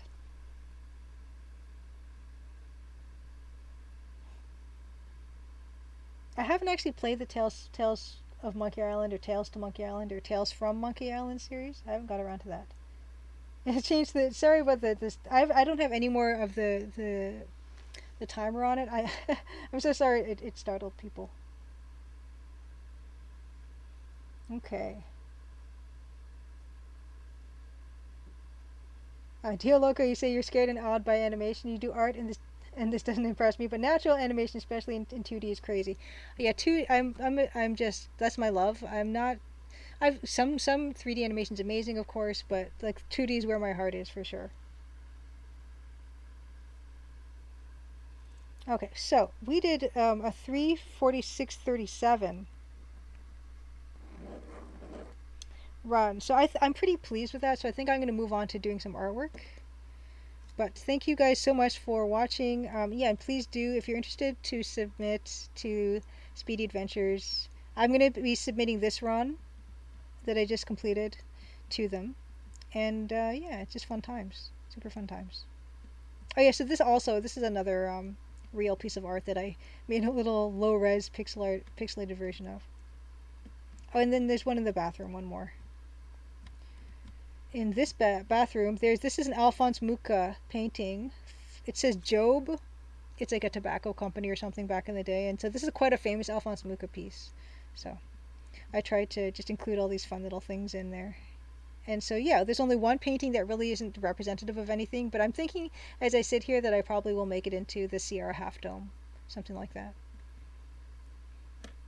And this one as well. This is a real painting, a real poster of that era.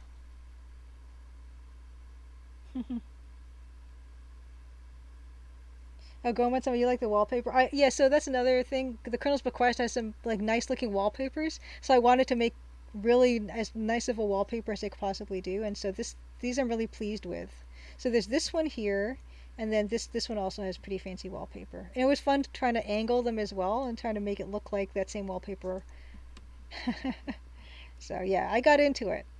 I got into it in a big way. That is my favorite bathroom. This is my favorite bathroom as well, Anna. And Gomez-sama, I'm glad you enjoy the wallpaper too. And yeah, Bilkin. So this woman in the this is another absinthe poster, and yeah, she's wearing like a sheer robe, and that's why there's dithering there because it's kind of yeah, it's definitely sheer. I guess it counts as clothing, so she's not really nude. She's kind of got this like yeah, a gauze type of gown on her. And I do have a blog post somewhere, and I did a stream once where I did show the actual original piece beside these pieces, which was kind of fun. But anyway, thank you so much for watching the speed runs. I am going to move on to doing art stuff. So let us close this out. 346.37. I'm pretty pleased with that. And hopefully I didn't forget anything. But yeah, you can see now, like, some of these doors are now closed because people go into their bedrooms and close and lock the door, and all that stuff gets closed. But we did open, hopefully, everything that we can. Although we didn't open this. But I don't count it because it closes itself, like, immediately, so I don't really count it. So this is actually what the area looks like at night. So this is a bit of a preview you get. You can't walk around outside on the grounds at night yet, but later on in the game you can. So that's something to look forward to. So yeah, this one doesn't. I don't think any of the doors leading, the exterior doors leading outside, are count to me as part of that run.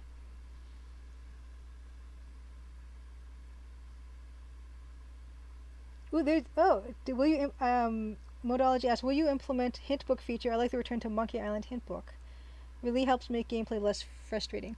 I don't have a hint book, but I do have a notebook. There's a few ways to look at it. So you can access it by here's your inventory. You can get to the inventory by pressing tab or inv or I. And the notebook kind of tells you what you need to do to progress the game. So in order to progress to the end of the demo, you have to eavesdrop on the boudoir door. And so it's got asterisks around it, so you know that it's a progression thing. And actually, Help Jack with Dishes should have asterisks around it, and I think it might have it in the new version. But so this explicitly tells you what you need to do. Although not explicitly, because if you try to do that without any tools, it'll tell you. Like if I just try to listen here. So I don't know. I'm not making it completely explicit. So you do need an item to help you with this, but I do try to give a bit of hint here and there of what to do. So yeah, at the beginning of the game, restarty. At the beginning of the game, it will tell you what you need to do to get to the next stage of the game. So you need to talk to everyone, and after you talk to everyone, it'll say proceed to the dining room. And so if you don't proceed to the dining room, you can go everywhere else in the lodge, ask everyone about everything that you want. Not worrying about progressing the game by accident. Because that was something I didn't care for too much in the Colonel's Bequest, is you could just walk into rooms and time would pass.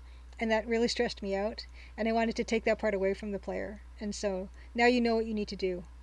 But you can ask people all kinds of stuff. I mean, you can ask Kimmy about birds. Oh, we had to talk to her first. Okay, you can ask about birds. There's a lot of things you can ask them about, but you don't need to ask them these questions. It's just for your own understanding of them. You can ask about, your parents. I'm not going to read this stuff out to you. You can ask about lodge. You can ask about the other people.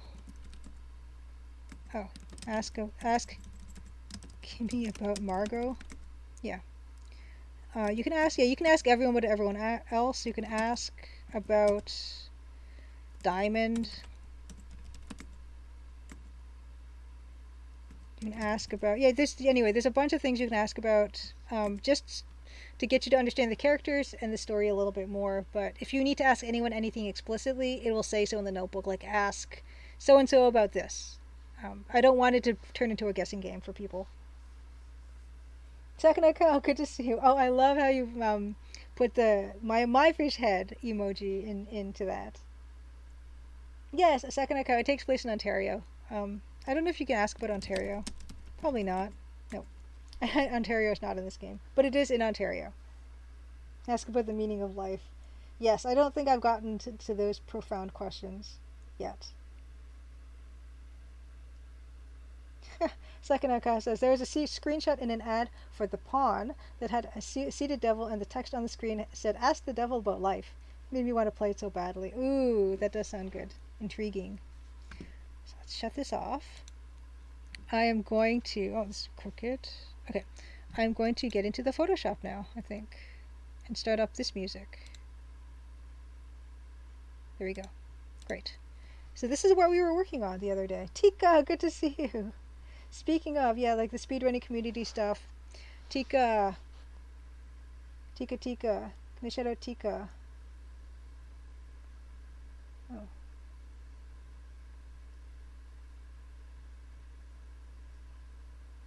Actually, I can't remember, Tika, if you're streaming or not. Such a bad memory. Tika's a fellow Canuck. Okay, and Pawn was glorious? Fantastic. Anyway, Ontario, that's one of my 10 favorite Canadian provinces. It's my favorite for sure. Okay, so this is what we were working on.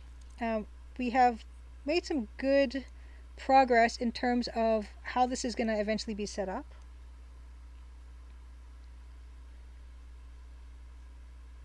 And yeah, Tika, you just missed. I was just doing a speed run of opening all the doors and cupboards and drawers in the game. Okay, but moving on. So, and at 10:30 we're gonna play Yahzee Crowshaw's Sorcerer's Appraisal, which I will link again in case anyone is curious about it before we get started on that. There's that. Oh wait, that's not the right one. Speedy Adventures and Sorcerer's Appraisal have the same abbreviation, which is confusing. Okay. Artistically, so I'm glad you're liking the fish. And actually, I did bring some other. Where did those books go? I have like a stack of stuff. Oh no, I can't find those. Oh, they're over there. Okay, never mind. Don't worry about it. Can't wait to see where the diamond comes out of it. Yeah, it actually just gonna fall right out of this section. Oh yeah, and I need to open up my fish as well. Fish. Just fish. Fish only.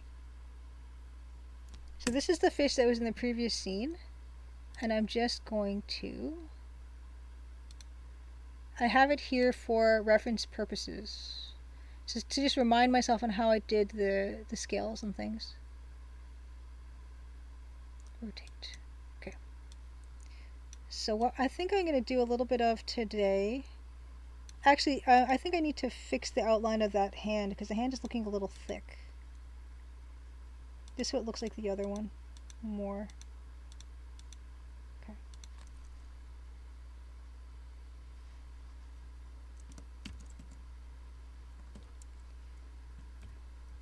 Yeah, she's opening a fish, all right. Yeah, we kind of like slapped together this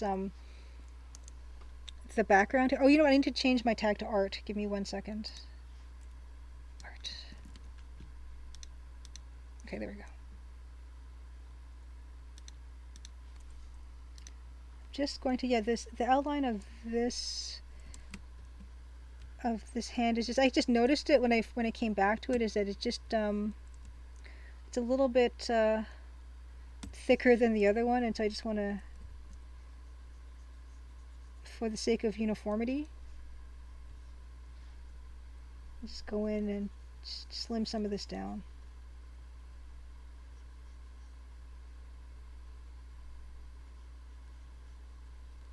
And I do think that the fingers need a bit more volume.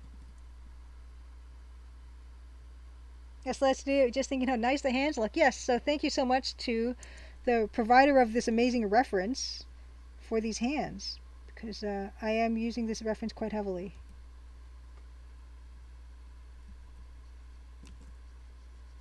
And the importance of using reference. Everyone uses reference.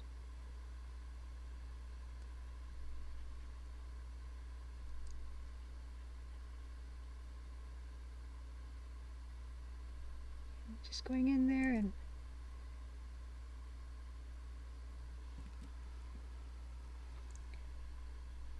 just quietly just making this a little bit neater. And yeah, it's coming along really well, I think. And there's not going to be very much in the way of animation here. What it's going to be is this ribbony part, this pink ribbony gut thing is going to pull. We're going to just have that be one piece and have that kind of pull down and have the diamond tumble out. So fairly, it's a lot less elaborate than the fish into the bucket, which I wonder if I can just show that. Show that to you guys. Just a reminder. Fish bucket animation, is this it? No, that is not it. That's the old one. Fish. Fish extra tail DB. That's probably it, isn't it? Yes. Okay, so this is and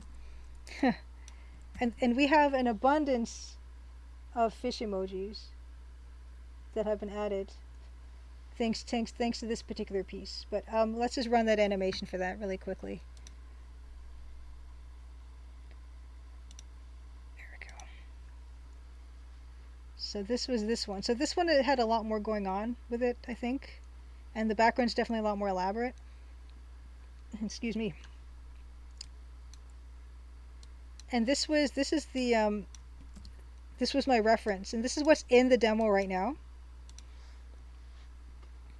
This was, and this will be upgraded to this. I don't know if I have upgraded it yet. So there's that. And so this piece we're doing right now is getting that same treatment. Where I think, yeah,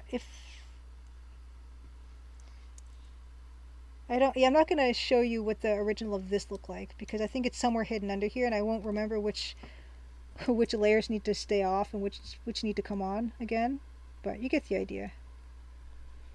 So we're just quietly and going through all the introductory sequence art that's currently in the demo, and we're just upgrading it all, just giving it that polished treatment.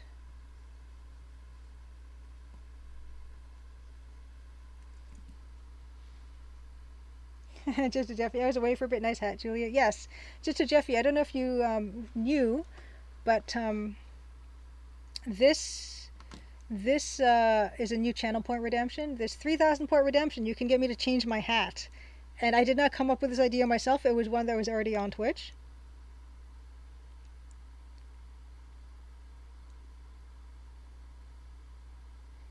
All right.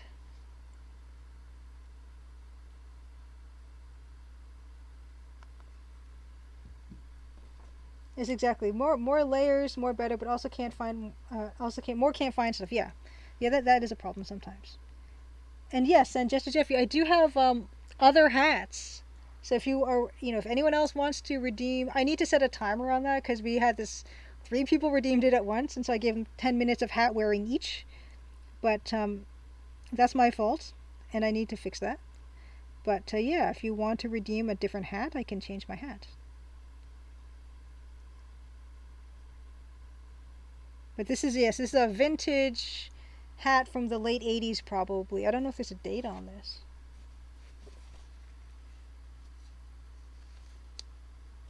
No, there's no date on this, but it's old. It's very old.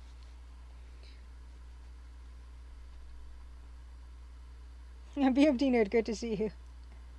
Do you have the most famous hat in all of point and clicking? I don't think so. Francisco has a selection of cowboy hats that are actually in his games, so there's that. Just a Jeffy, hats off. Okay, great. We're gonna do a new hat. One moment. Yeah.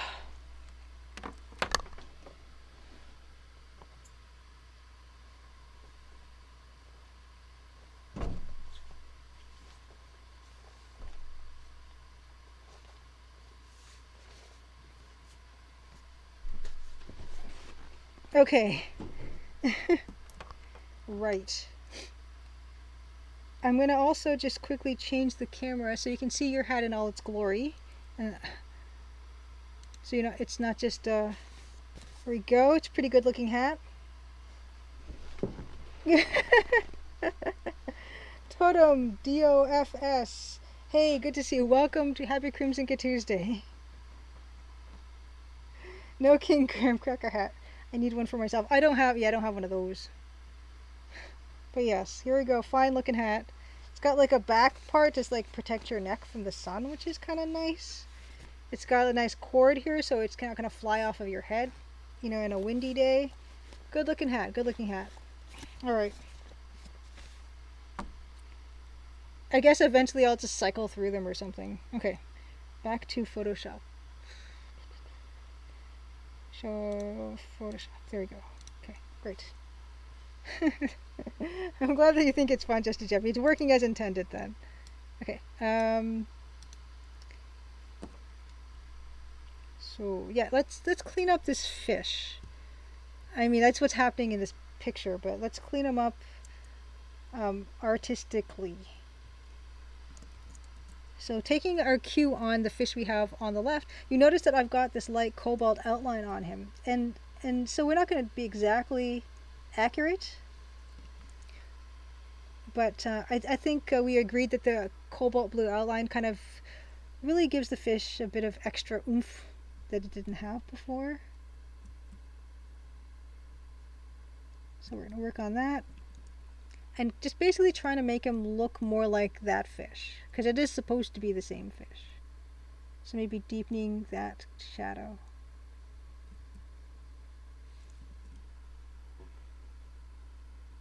And let's see.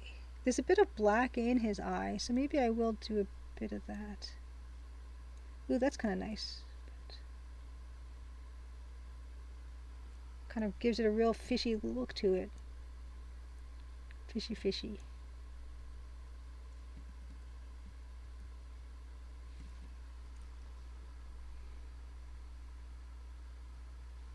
And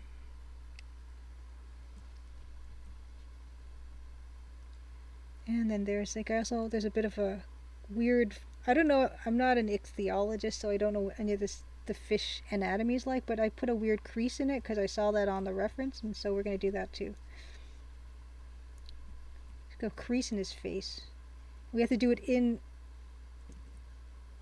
we have to do this in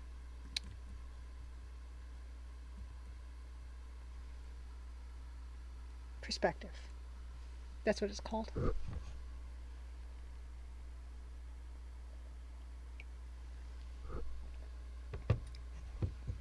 And also, I do have like another reference fish, but not really. I've got this nice ceramic fish that I didn't buy because of this. I just wanted it.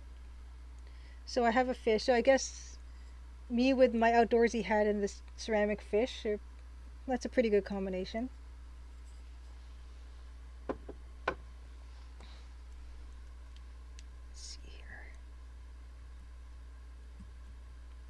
So the light, we're pretending there's kind of like a light happening this way. And here.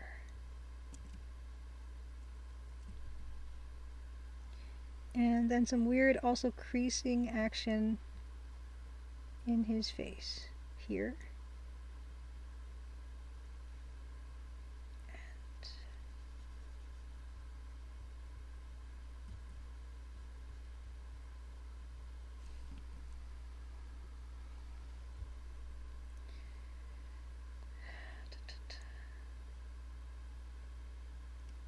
Yeah, this is, it's not going to, of course, be exactly the same because it has been chopped up just a wee bit.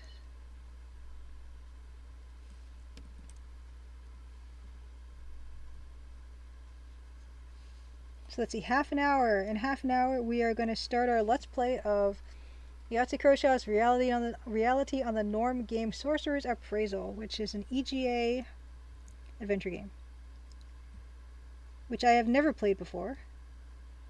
Was suggested to me, and I'm very interested to play it. He of course made another text parser adventure game called Trilby's Notes, which was part of the Chizo mythos, which is a series that I did quite enjoy all of.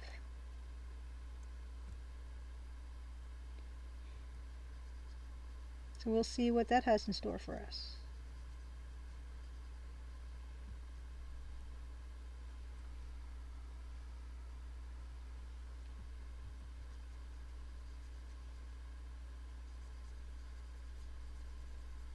And yeah, after that, I do have another game planned, another EGA game planned, adventure game, and I'm very excited to play it. So there is something else in store for us. I don't know how much longer we're going to keep up this whole gimmick of only playing EGA adventure games, because it only was a very specific moment in time when these weren't being made. I mean, besides what I'm doing and Slat Studio and Cosmic Void, yeah, sure, people are still kind of making them now, but I've been playing basically only the older ones, and I don't know. I don't know how many more I've got left in me, but I'm gonna keep it up as long as possible. Cypress D, good to see you. Happy Crimson Tuesday. Yes, Cypress D says, I love Ben Crawshaw's games like Trilby's Notes in 5 Days. They were really early in the indie game scene, yes. And so they were very influential to me because both Yahzee and Francisco, of course, of Lamplight City and the Ben Jordan series, those were, for me, the biggest influence on me because I saw Let's Plays of those games by Her Crabbiness, who was a YouTuber back in those days. And that was super influential to me when I saw that because it made me realize that maybe I can do this too. These guys are doing it. Why can't I do it? And so that kind of got me started on that. And so that's kind of why the Corvus Shaw in my game is kind of a tribute to that inspiration, Yahtzee Croshaw's inspiration. And Her Crabbiness is Nessa Crab in my game as well because she really was the one who showed me those games, and then I got to play them myself. And there is a little Francisco Easter egg if you read the newspaper. I think if you open the newspaper and then read it or something. Maybe if you open newspaper, there are ads inside the newspaper, and one of them name drops Francisco and Ben's Frankenbeans or something for Francisco and Ben Chandler, because they used to do the Blue Cup Tools podcast together for World of Nova Scotia, my favorite track. So I kind of like to put all these little tributes to people who were influential to me or inspiring to me for making adventure games or specifically text parser adventure games.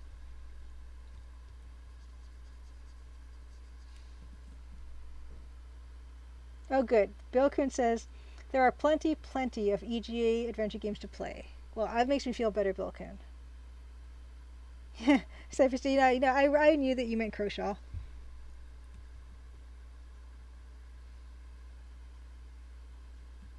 It's all good.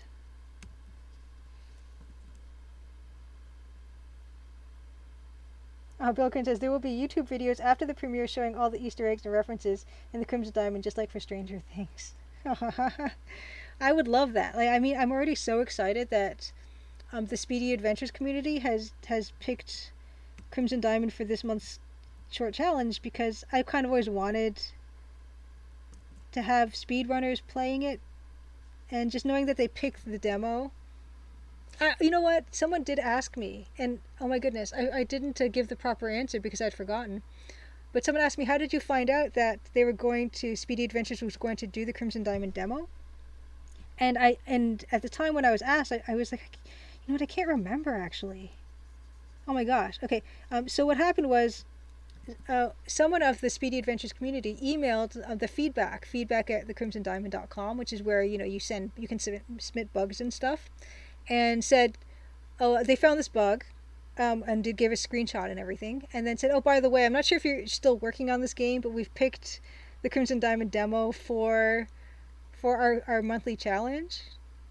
And I was like, oh my gosh, oh yeah, yeah, I'm totally still working on this game. And I said, oh, I've been streaming and do this and that, and I joined their Discord, and I was just so excited, and so that's how I figured out that someone was doing it, because they weren't even didn't even know I was still working on the game.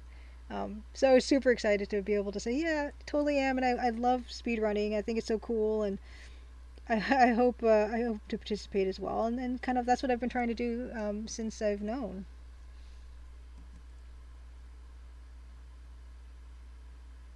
Oh, Totem DOFS, you've been spent many an hour playing the demo this month. Fantastic. Thank you so much. It gets me so excited because yeah, things have been pointed out to me in terms of bugs and just ways I can improve the game, which is why I was up until 5 8. Well, I was up working until maybe 4:30 in the morning last night trying to figure out how to fix some door issue that I wanted to make it easier for people to open up multiple doors at once and be able to open up left door, open right door, that type of a thing.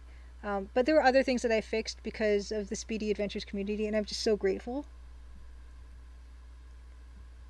So yeah, they're because speedrunners, they have an incredible attention to detail. They're very meticulous. They're very precise, and they're very persistent. And those are all the hallmarks of amazing playtesters. And so it's in a way they're doing this wonderful playtesting for me that hopefully is fun for them as well. And it's like a win-win situation.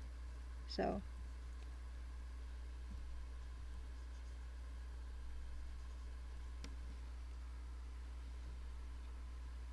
oh, Slat Studio, gotta run. Have a wonderful night. Slat Studio, of course, the developer of Betrayed Alliance 2, which is an EGA text parser adventure game. There is a handful of us that are keeping it alive, and it's so wonderful to know that because it's my favorite, and I'm glad I'm not alone in that. Totem says I have a few bugs to report, but also not sure if they might be known already. Well, please just include them. I mean, sometimes they're ones that are pretty well known, but then other times who knows. So please, yeah, I mean, if you want to take the time, if you I totally understand if you don't have the time to do that, but if you have the time, please submit any bugs you find, and I'll do my best to fix those because getting that testing done is really hard to do as a solo dev, and you can only harangue your friends so many times. So let's see. I'm gonna try to. This fin here actually is too far back in this one. You see, it's more central, and so this isn't working here. Let me move this further up. Oh, good, awesome, Totem. I look forward to the email. Yeah, all of it is super helpful. I'm just super grateful, and yeah, I mean, hopefully, people are not too sick of the demo to look forward to the rest of the game when that does come out. It will inevitably come out. I just don't know when. So this actually, I'm gonna color this in. This is kind of throwing me off, and just draw it again. So hopefully, you'll be excited for the full version, which yeah, you'll get to go outside the lodge, and there's other buildings out there that you haven't gotten to see, and all that fun stuff. And in terms of stuff you can do in the game proper, there's a lot more stuff you can do in the game versus what is available to do in the demo. So hopefully that's something you'll look forward to.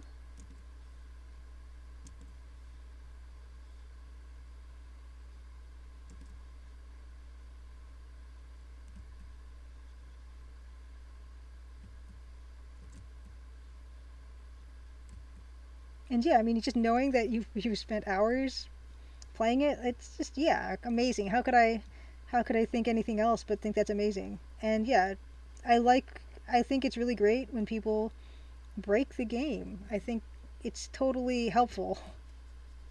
And it's better to know now than later. Ooh, good. And you have video as well uploaded to show findings. That's really helpful too. Like when sometimes people they'll give me like screenshots, which are super helpful, and of course video would be even more helpful. So I can reproduce those bugs hopefully.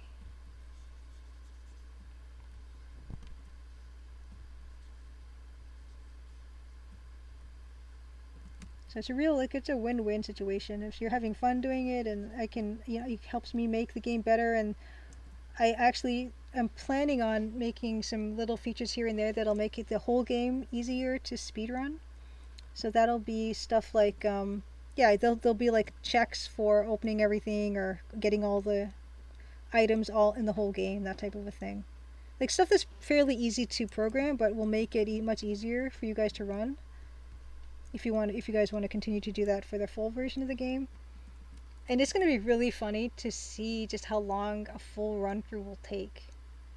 And I look forward to the game, being broken like Quest for Glory has been broken, where you can play the game in like 3 minutes or something.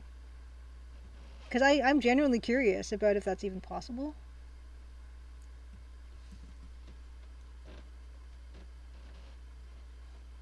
Bilkin says, speaking of the breaking the game, remember her crabbiness is country dance strafing in King's Quest 4?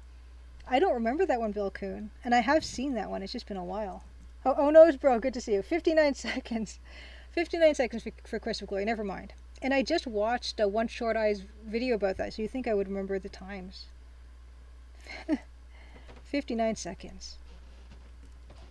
And it's so funny. It's amazing that like Lori Cole got to see people playing her Quest for Glory game like that, and how she was totally supportive of you. If you're having fun playing it this way, then there's no wrong way to play it as long as you're having fun, which I think is a splendid attitude, and one that I share.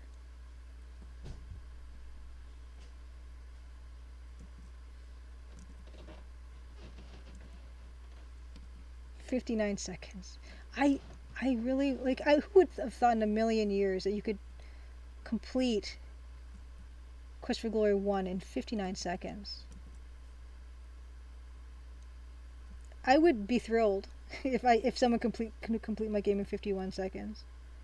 I actually, I don't see how that's possible, but I mean, I'm sure she never thought that was possible either.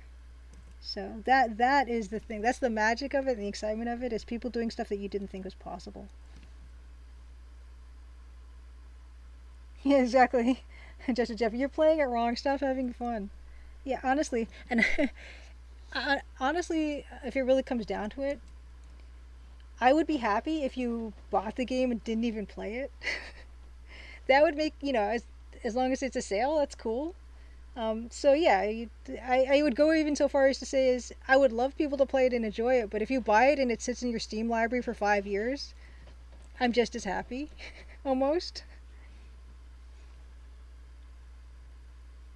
Cypress D says, you may not have a very high tolerance for platforming, but have you played 1213 by Yahzee? I remember that one really vividly. I was surprised at how effective the horror was given, how lo-fi the presentation was. I have not played 1213, but I have seen him play through it on his ego streams. So he played through a bunch of his old projects on his YouTube channel, and so I have watched that one. I've watched that through quite a few times actually, so I'm pretty familiar with the 1213 and the art of theft, and that game he was gonna call Cell but didn't call Cell. And it's amazing how he did all that in Adventure Game Studio. It's kind of stunning, actually.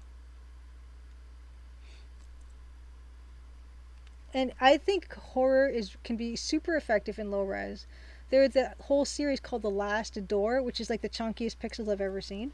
And the horror is very, like, that faceless horror is wonderful. You project all those feelings onto what you're seeing. It's great. But now I think Yahtzee uses Game Maker, which I think is like a bit more flexible than Adventure Game Studio. But he stuck with Adventure Game Studio for like an admirably long time, making games that weren't even adventure games. Belkin says, I'm really looking forward to randomized for Quest for Glory 2. Yes, that's fascinating too. I've seen people mention that in the speedrunning community and things about the Quest for Glory, randomized Quest for Glory.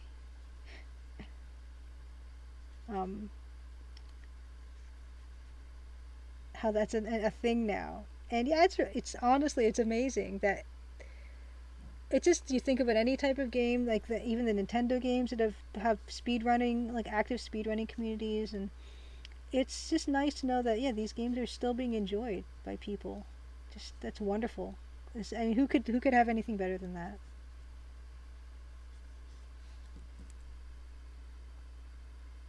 Ah, Cyber Christie says, yeah, lo-fi horror is making a huge comeback. The Faith series of games are great. I should be writing this stuff down. So there is, I can write in my book. People are giving all kinds of good game suggestions. So there is The Pawn, which was mentioned before. Pawn, and the Faith series. Yes, great. Yeah, I'm all about stuff like that. Oh, Whispers from the Dale, welcome. Happy Crimson Tuesday. Yeah, so another one voting for Faith.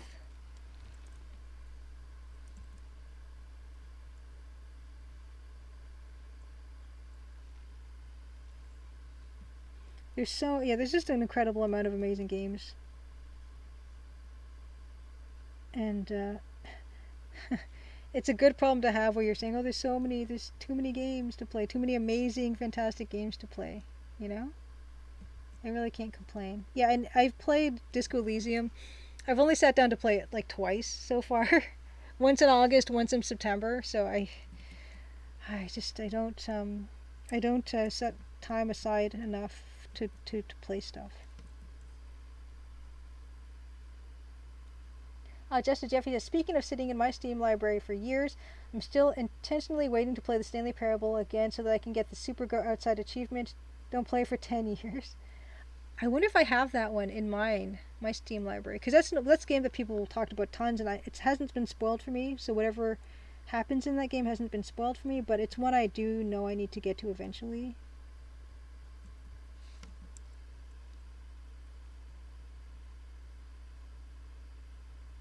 Jim Matt says, I wonder if LucasArts The Dig would go over well. That one is a tricky one. I hear that the puzzles are pretty tough, but the music, just as with any LucasArts game, the music is like basically movie quality, I would say. The voice acting is actually really good in that one too. But it seems to be one that doesn't get very much love. But my neighbor friend, that was one of his favorites, in terms of adventure games. So. Whispers from the Dale says Norco's another really good one. First person point and click. Norco is gorgeous. Absolutely stunning. Amazing. Yeah, Jim Matt, get the feeling it's a bit slow, the dig, but on purpose in a good way. Yeah. The dig really feels like, old, slow science sci-fi. It's got a really nice atmosphere to it. I've never really played. I played it some, but I don't think I got that far in it. It's again one of the ones my neighbor friend had. Neighbor friend had Conquest of Longbow and the Space Quest series and a Willy Beamish, and I had more like the King's Quest, Quest for Glory stuff. Deluxe Tux, have a wonderful night. Happy Crimson Tuesday, and have a great rest of your week. Tomorrow the week is half over, and it's basically October. And for those of you who weren't around for the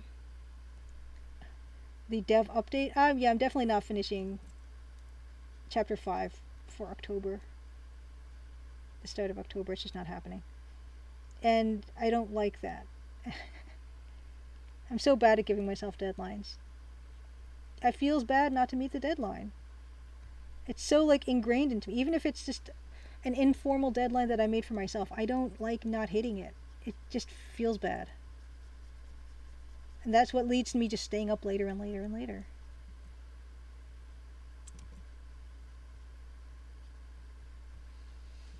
So I kind of like do my own crunch, even though there's literally no one, no one breathing down my neck about getting stuff done or anything like that. But if I give myself deadlines, I'm like, I do that exactly to myself. So.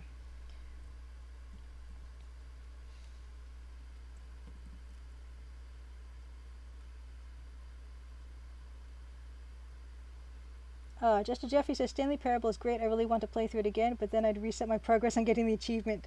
10 years? 10 years. That's commitment.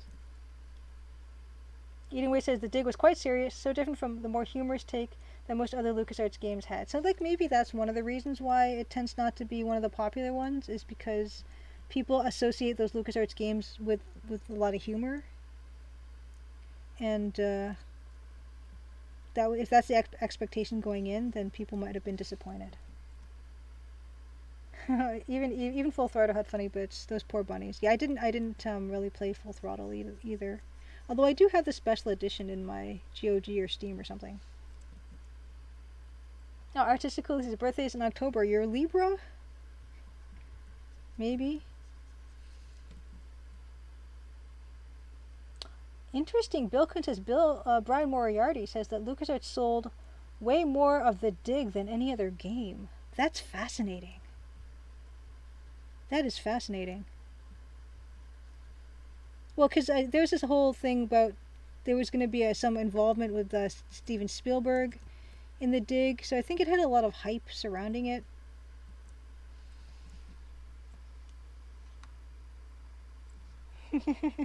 Yeah, I prefer the further away deadlines than anything else. Yeah, whispers from the Dahlia. People who work for themselves tend to be super hard on themselves. Yeah, that's me to a T, pretty much. Jester Jeffrey redeemed show a fun book. Oh wow, the remake of Full Throttle was released for free a few years ago. I did not realize that. I think I have it, but I think it was gifted to me or something. Okay, so show a fun book. We're gonna show a fun book. So we're gonna take it away from our fishy for now. I don't know. I don't not feeling how I'm redoing these scales, but it's okay. Control tab. Control tab. Big Julia. Okay, Big Julia is gonna redeem a book. Yes, artistically is your Libra. Gotcha. Cypress G said, this is probably a biased perspective, but I remember sci-fi adventure games generally being more somber. I have no mouth. It's gut-wrenching the whole time. Yes. Of course, we got Space Quest. But, yeah. There's a lot of grim. Oh no, Artistic Ulysses Hurricane update, it got worse. Oh, take care, be careful, and good luck with it, Artistic Ulysses. That's scary. It's scary stuff. Alright, so we're gonna do a book. Okay. I've got some stuff here. It's like I bring a bunch of stuff just to whatever spirit moves me. Okay, what I think I'm gonna do. Yeah, I'll show this one, I think. Okay, yeah, I'm gonna do this one. So, just a Jeffy.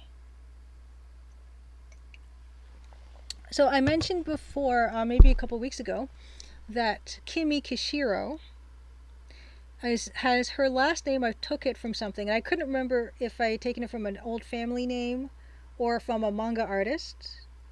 And yes, I actually checked, and it is indeed true that I took Kimi's last name, Kishiro, from Battle Angel Alita. Yukito Kishiro did the story and art. This was my absolute favorite manga for a long time. I might still be. I haven't actually consumed much manga recently, but this was my absolute favorite. And we've got so Kimi's last name comes from Kishiro. His last name. And it's kind of amazing. The art is kind of amazing. Hold on, let me see what I can give you for this. Let's see here. His art is just completely so this has recently this is like the glamour pages where they do the tonal stuff.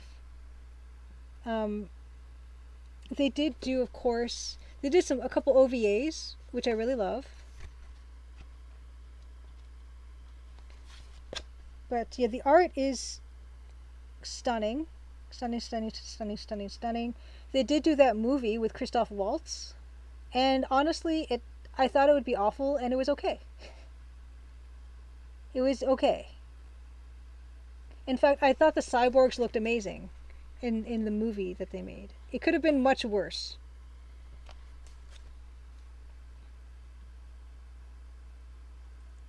But I really like it. It's about this cyborg girl who gets recovered and rebuilt, and she doesn't have a memory, and so she has to kind of figure out who she is and what her life is going to be like going forward.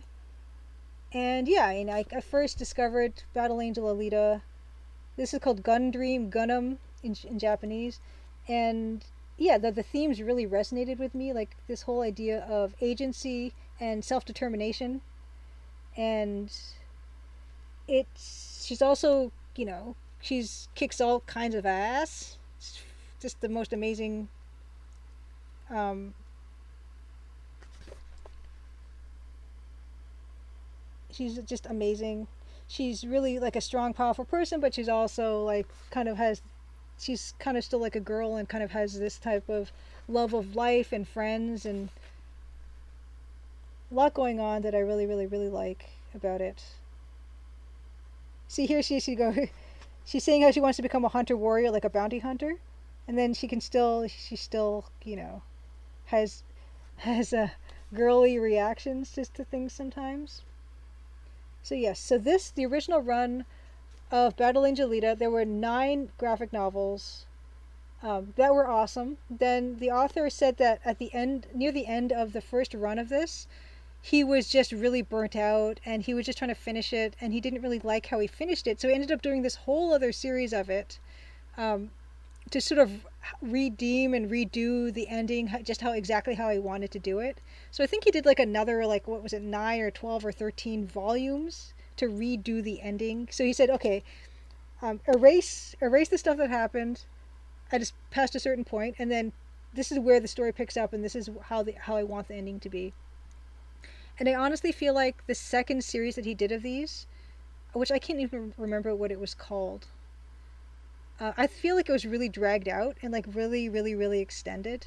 There's a lot of really good stuff in it, and the art just gets better and better and better as he goes on.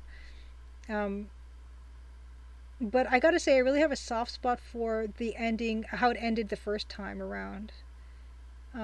Because I'd wait years for each there'd maybe one of these would come out a year, or one of these would come out every 6 to 8 months or a year. You wait all that time, you pick it up, you read it, and it's just like battles, more battles and more battles and more battles, and it just yeah, it was still interesting and the art was still gorgeous, but I gotta say, I kind of I'm kind of I don't even really remember how it ends the second time. But the first ending, I think it's more memorable, and I remember them better. But good for him. I hope he got some of that movie money. Yukito Kishiro, you were a huge influence on me. I made a lot. I used to draw Battle Angel Alita all the time. She was my absolute favorite. So Kimi Kishiro is my tribute to um, my favorite manga. Probably still my favorite manga. My old AOL email handle had Alita in it. That's how much I liked her.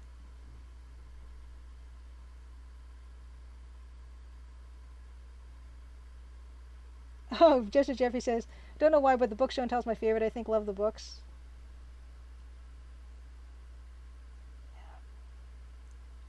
Oh wow, Wister from Adele. Cammy from Street Fighter is based on Alita? That's really interesting. I like Cammy. Huh. Huh.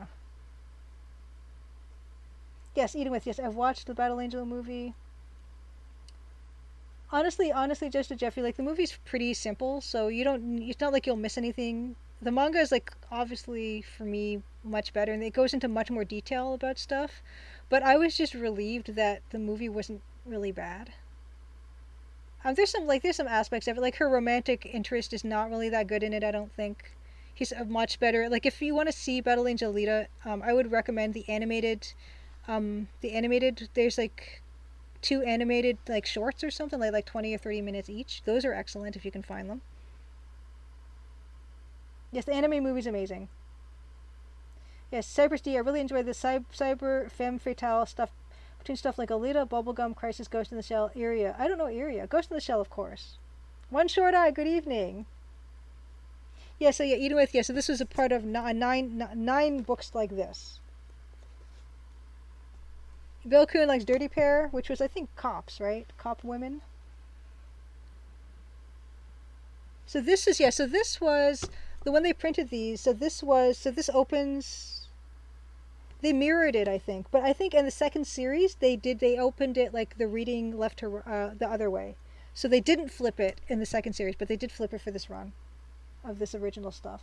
If it was localized, they may have printed it left to right. They did, and then they went back to right to left for the next series. Yes. Oh, well, Goemon Summit says think there are newer printings that are unflipped if that's a deal breaker for you. That's interesting. Yeah, I mean, you get used to having them unflipped like pretty quickly when you start reading. I should do a sketch of her on stream. Oh my gosh, Jim Matt. I've done. Oh, she's really she's her face is pretty easy to draw. Artistic Ulysses, you honestly don't know what your favorite manga is. I have a few manga I really like that influenced me. Yeah, I think Battle Angel Alita like um probably my I'd say it's still my favorite. Although honestly, I haven't really been clued into a lot of anime and manga recently, but it's still good. Still so good. And of course, like she's like a little Asian girl who can fight awesome, and so I love that. Okay, Dirty Pairs, aka Lovely Angels. Best way to convey the concept is imagine a pair of teenage female James Bonds in a Star Wars technology galaxy. I have watched a bit of it, Bill Kun, I think, but I haven't. I can't remember too much of it. And Ranma half, of course. Yeah, anime is hard to keep up with. Cypress D. It is. Um, Recent stuff that's interesting. There's some amazing stuff coming out now. There's Doro Hedoro on Netflix, I think, which is really kind of a weird, cool thing. Of course, there is One Punch Man, which is a lot of fun. There is House Husband, where the House Husband, which is silly, super fun. Yes, and Ranma Half, of course, is the classic. The series from 1996 really made me fall in love with anime. Dorohedoro, yes, Dorohedoro Gym Mat's on Netflix. That's a fun one. There's a lot of like modern stuff coming out that's great. And it's so much easier to get. Like back in the day, we'd go to Rogers Video, and we'd go and go to the Japanimation section or whatever and rent some VHS cassettes. It's grotesque and awesome, Dorohedoro, yes. But in relation to Alita, the new cyberpunk anime is quite good. Oh, there's Battle Angel Alita, there's Battle Angel Alita, whatever the second series is called. Then there is the Mars stuff, I think. There's like Mars Dreams or something where it talks about life on Mars. He started a series called Aqua Knight, and I have the first two or three of those, but I don't know if I wasn't that interested in that one.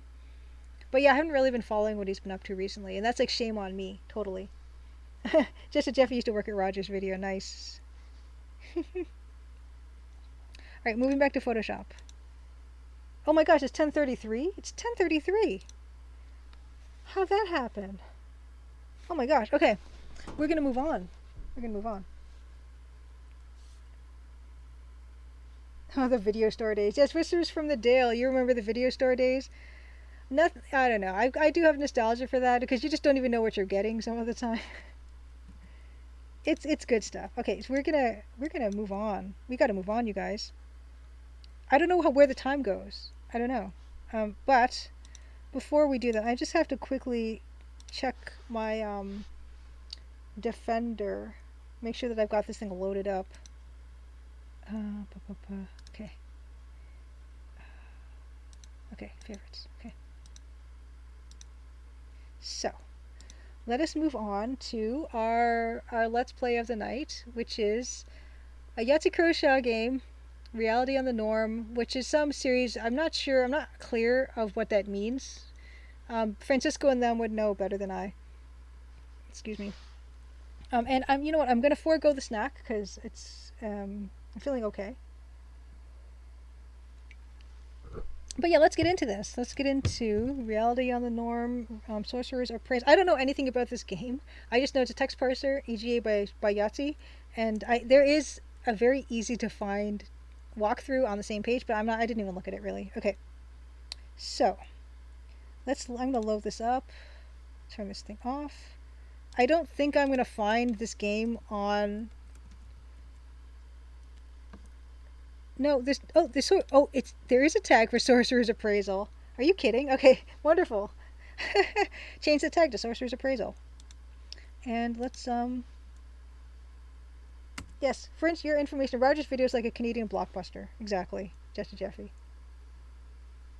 Okay, so I'm gonna just check to make sure. Oh my gosh! Oh no! Okay, I hope that's not as loud for you guys as it was for me.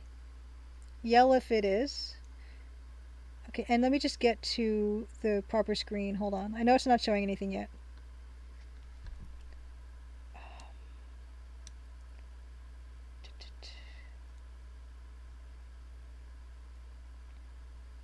It's not this? No, you don't say. 1 second. I will find it eventually. I will find it. Oh, you know what? Actually, I'll keep the hat on until the new hat's ready. Okay, I'll turn off live split. We don't need that.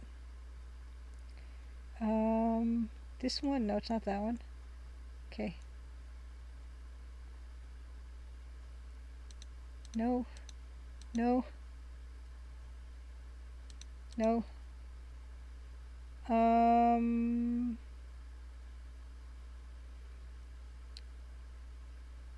It's not this one? You don't. Okay, I'm gonna just open a new window. Let's do a new window. New window capture. Sorcerer's Appraisal. Okay. No. DOS box. There we go. Okay. Great. Here we are. Davy Jones is a perfectly ordinary teenager, if a little reclusive, if a little bookish. Okay, here we go. There it is. Sorcerer's Appraisal. Okay. Did anyone else hear a disembodied voice say hello? Uh-oh. Okay. Here we are. Sorcerer's Appraisal. Looks very, okay. Okay.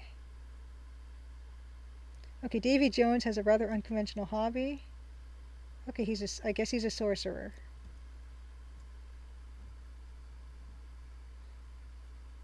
Okay. Toenail convention, sure. Youthful magician. Okay. Put my name up with the greats. Okay, you need to do an incantation. The Davy Jones ritual of trans-dimensional transference. Okay, I gotta find notes. Okay. Ooh. Look at this. Look at this. If the, if that isn't a little Yahzee Croshaw.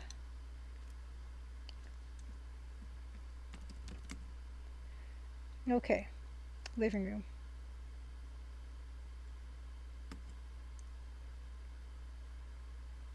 Candles, goat skulls. Okay. Wow. Oh, so you have to like stop yourself. Isn't that interesting? This looks like look floor.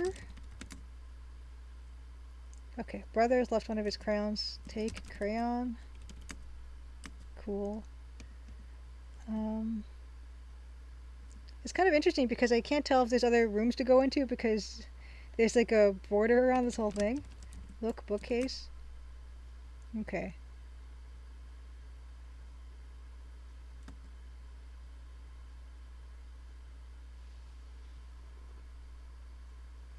Yes, you're a wizard, Davy.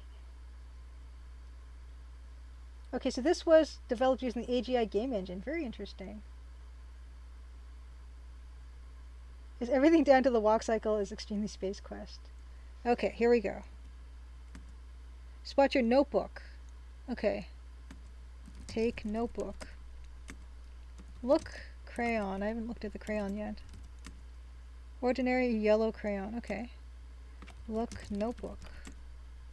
Ooh. This reminds me of King's Quest 3. And not even just for the art, but because of the spells in the spell book, and we know how much fun that is. I don't really see a notebook in that image, but anyway, it doesn't matter. Neat bookmark. Okay, there's the bookmark. Okay. Look, fireplace.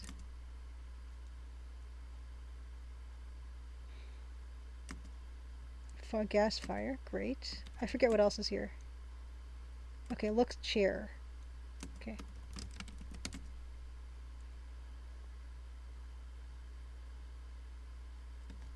Oh, that's funny because it says that it is really big when you look at it, and they explain it by saying you cast a spell on it, which is kind of funny. Fist up spell. This is Simpsons palette. Yeah, it's very. Yeah, it does remind me of that house, like the with the magenta walls. Looks. What spell? Fist up. Oh, okay, so that's a light spell. What else was here? Fireplace. Look on fireplace. Look fire. Oh, look mantle. Like this? Okay, never mind. Okay, well, can we go anywhere else? Is this like a one room type of a deal? Look at it. I like how the little ponytail moves. Can I save it? Oh, good. Police. So this is kind of interesting because some I don't know if Yahtzee did this, but when you this game's listed in Defender as like police quests. So when I was trying to find this game to load, I was having a heck of a time finding it, but it's just because the tag for it is police quest, so that's why this is like this. Oops. Oh.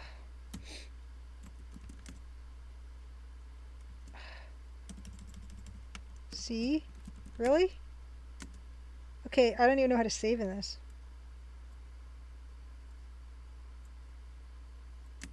There's no directory. Okay, C. Okay, sure, whatever. Sure. It's great. Okay.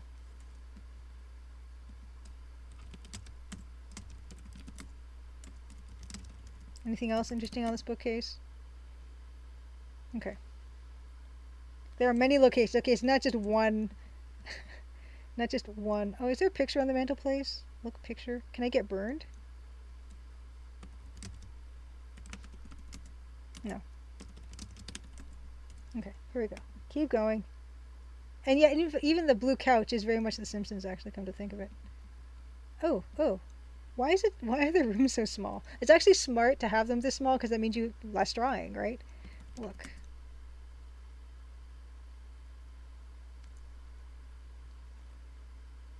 Okay.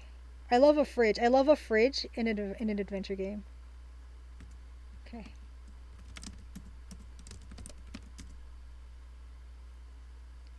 Oh, I can't open that. That is discouraging. Oops. Fridge, cabinets. Okay. Open cabinet. You're the only keen on opening the one on the left? That's pretty funny.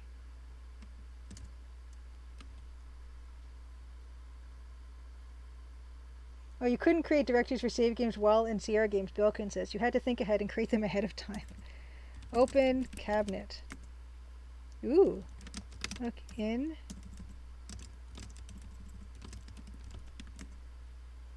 A bag of salt. Take salt. Yes. Oh. A staple of magical rituals. This is great. This is great. I'm really enjoying this so far. Look sink. What's that thing on the wall though? Look. Fridge, some cabinets, a door leads back up. What is this thing on the wall? That looks like it would be something. But my problem is I don't know what that is. Look, knife? Is that a knife? Okay, it's a knife, but it doesn't say that it is. Come a little closer. Gosh. Come a little closer. What? How? Okay. Okay, got it. How with some fish oil? He only, turn on, tap, open, sink, wash hands, use sink, terminal.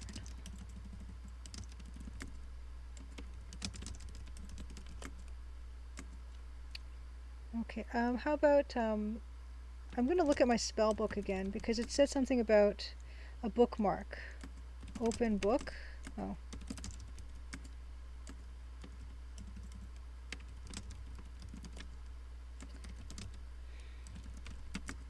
Oops. Okay. Oops. What? Look, notebook. A bookmark. Okay. Can I read the ritual? Is that a thing I can do? Read book.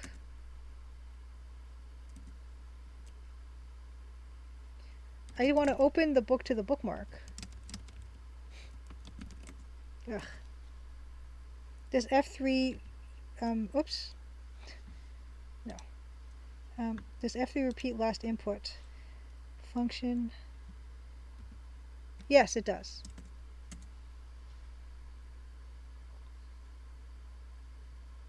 Yeah, salt is an electrolyte, sugar is not an electrolyte, and flour is super dangerously flammable. Yes, people don't realize how dangerously flammable um, flour is. It's basically, yeah, it's literally dried, ground up wheat, so exceedingly, exceedingly flammable. Yeah, read notebook. Yeah, I don't know. I feel like I need to read this so that I know what I need to do. Take bookmark. Yeah.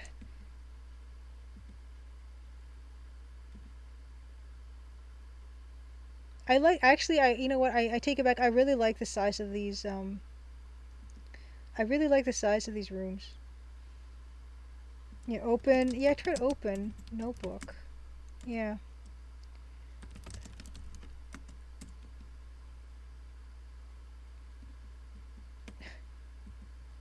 I'm kind of wondering about how to get to these other locations.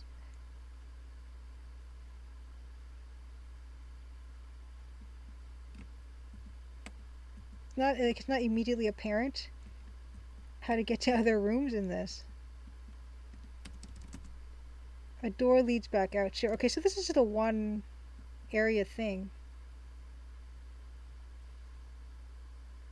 You have to make this spell now, nothing more in the house. Okay, let's see what we have. Fissop, crayon, salt. Okay, use salt. Oh. Uh, I really feel like I need to read the notebook. Read spell.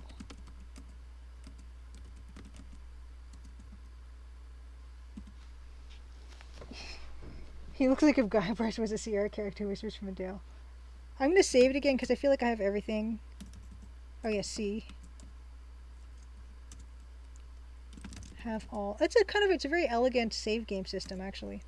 No hints yet.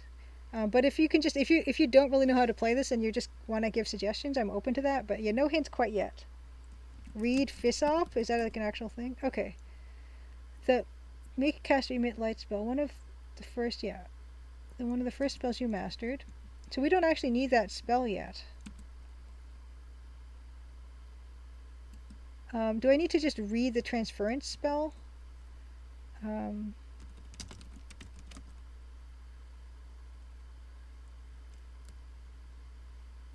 hmm. Look, Fissop.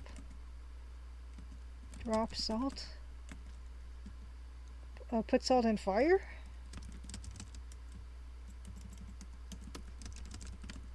I wish I could read this spell in my book. Read.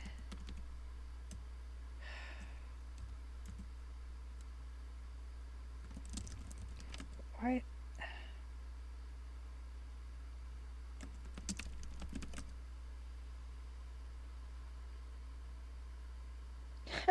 Just a Jeff says, I think it'd be super funny to be able to redeem channel points to acquire Julia to play through a random level of Doom or something like that. No reason whatsoever. Something arcadey anyway, just based on the fun of watching her play through. The arcadey areas in Rise of the Dragon. Who's with me? Oh my goodness. Okay, Beta Human. I have no experience with this game, so nothing I type is a spoiler. Oh my gosh, you guys. Yeah, you know how bad I am at arcade sequences, so. Yikes. And I'd go, oh no, what to do? Well, you know, why is something shooting at me? That's what I'm like. Let's see here. I have a knife. Okay. Search. Share. Wow. Like I said, I am not good at this type of game at all.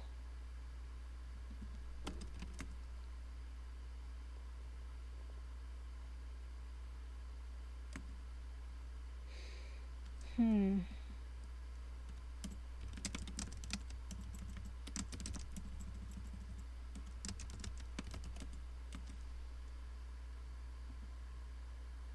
Oh, Whispers from the Dale says there are some boss fights in Faith, but they aren't too bad. Huh. Yeah, I'm not good at these things. Cast spell. So a spell in its most simplistic form can be a single word of power. When you have such a word, just type spell object or cast spell. Wow, some spells require lengthy rituals, and page magic is a fickle mistress. I want to read that spell though. Okay, does anyone know? I'm now stuck on seeking. You see, I'm not that patient. Like someone like Robot Spacer likes to struggle for minutes, if not hours. I'm already like, please just tell me. Perform ritual. To be fair, a lot of EGA games were made before people really figured out PC controls. Controls in a lot of DOS era games are a nightmare. Yes, this is true. Cypress G, and were you here for the Rise of the Dragon arcade sequence where I needed to jump 4 times to get a big enough jump? Cast Fissop. Yeah, they say it's already light enough in here. So maybe try it in here. Cast Fissop. No, there's already light around here. So I can't cast Fissop. Put out fire.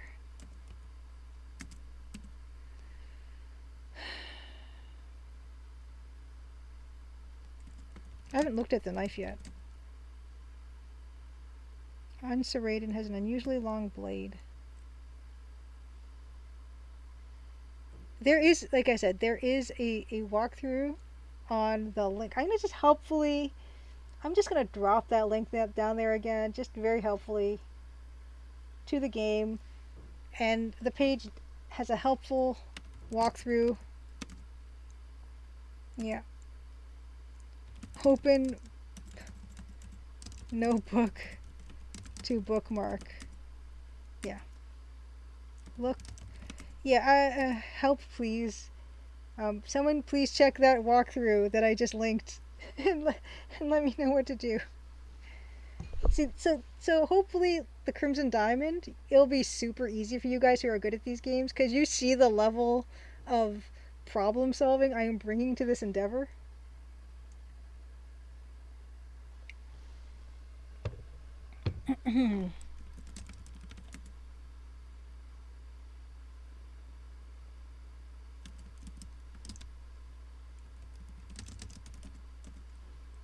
Turn off fire? I'm never. Are you serious? How do I just turn off?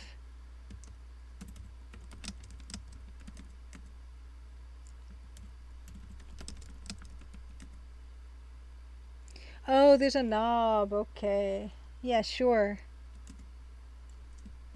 Okay. Look. Fireplace. Yeah, it runs on gas, so I guess that should have been it. Okay, look in fireplace.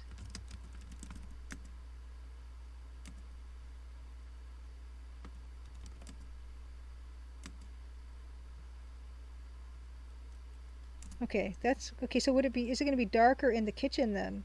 Now that I've turned off the fire. Cast Fissop. Yes, it was a gas fire, so yeah, definitely could turn it off. But there's nothing in the fireplace. Look. Put salt in fireplace. No. Melt crayon. Enter fireplace. Okay, enter fireplace. Okay. Okay, great. Thank you guys. Thank you very much. Sure. Yes, anyone who knows EGA knows EGA fires are stereotypically wood. Okay, look. I'm just going to look here first. Secret cavern beneath your house. Okay. Okay, right. Turn the appropriate page. Okay, I gotcha. Okay, we're on the right track now. Thank you. Thank you for your help, everybody. Read aloud the first step of your experimental spell. Draw a traditional magic circle on floor. Okay. Okay, let's do this. Okay. Draw a circle with crayon. Come a little closer. Right here, I'm assuming. Oh, whoops. Okay, great. We've done a thing. Fantastic. Read notebook. Arrange lit candles. Break crayon. Make candle from crayon. Okay, cut crayon with knife. Violence. I wonder how easy it is to die in this game.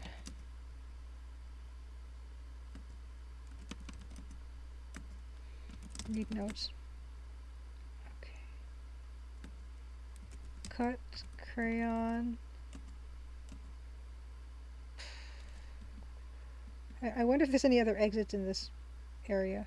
Is it just this? I do like the simplicity of the graphics. Look, circle. Okay, it's very nice.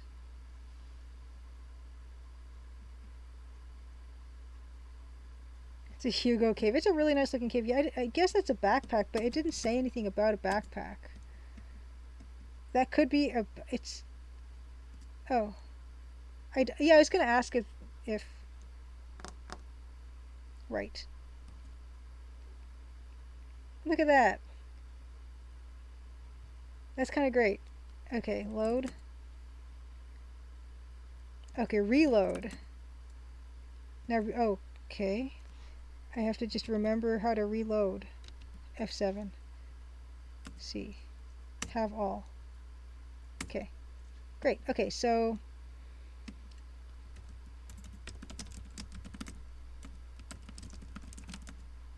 Okay. So.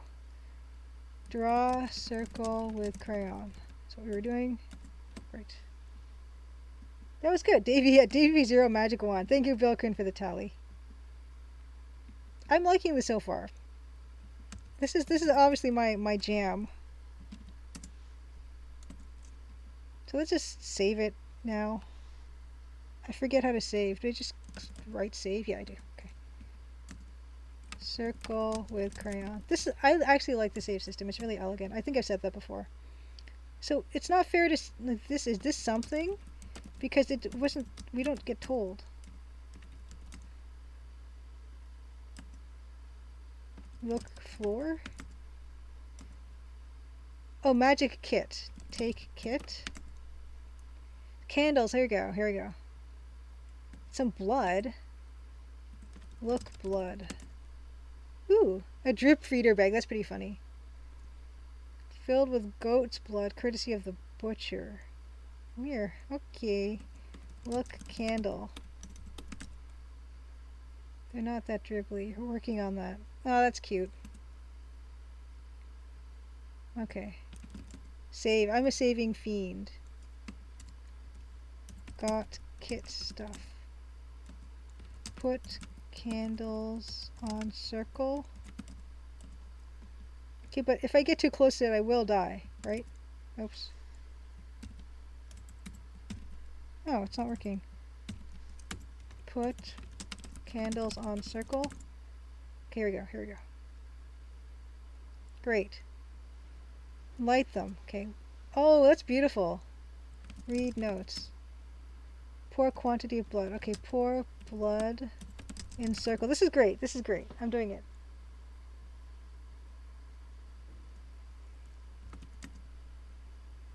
Ooh, animation. Dribble the blood. Great.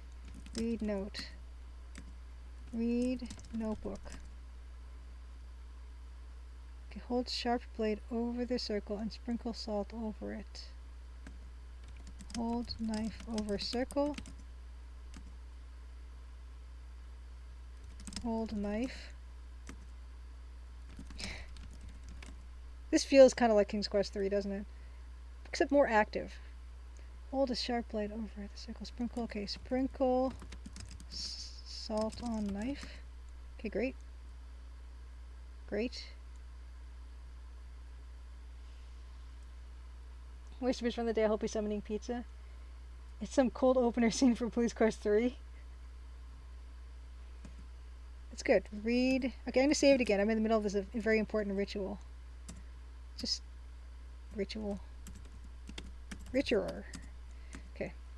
Read notebook. Recite words with incantation. Recite incantation. Okay. Okay, great. It takes half an hour. Ooh.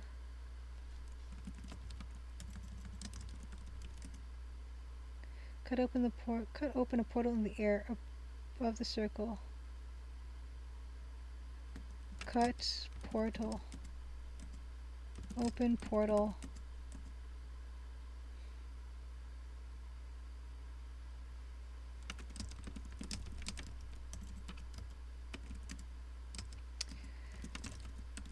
At least there's no timer.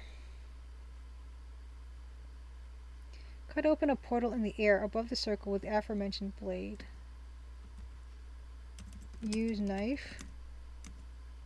Use knife on circle. It doesn't like the word cut.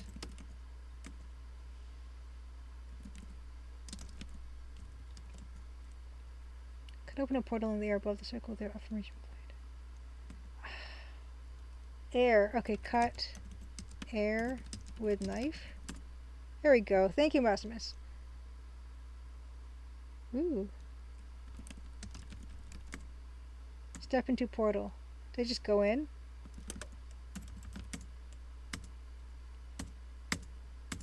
Go in. Ooh, fantastic. This is great. Okay. Softer landing. Okay, great. Oh. This is wonderful.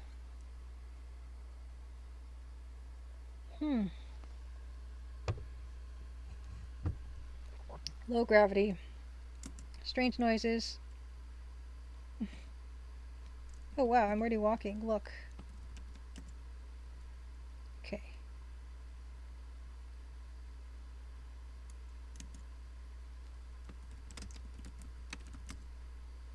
Blue and yellow animal. What do I have? Got nothing. Can I fall off? Okay, I'm gonna stay. Let's save. New world. Oh yeah, I've still got no score. That's interesting. Oh, it's the alien world from Half-Life. Okay, can I fall? Probably, right? Yep.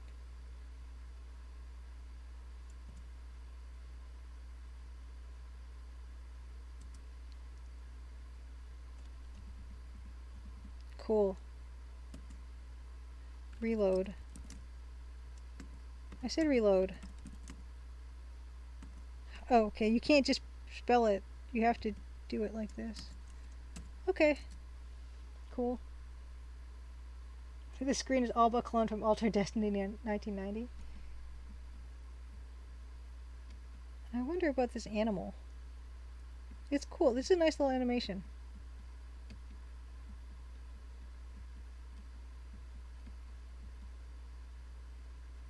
Ooh.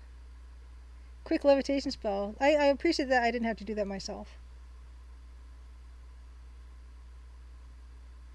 I wonder if there isn't a score system since it's out of a possible 0. Yeah, you're right. 0 out of 0 is 100%, isn't it?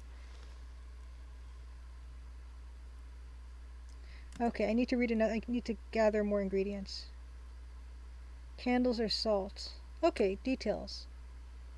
Knife, salt, candles, and blood. If you have difficulty gathering, here are some alternatives. Great.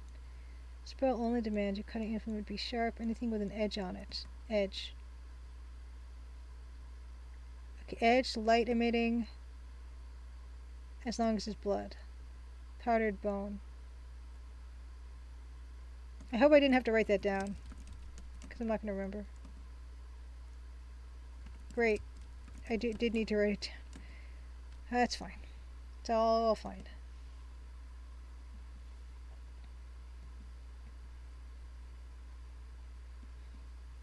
I like the arm pumping with the walking. It's very active. Oh no! It's one of these.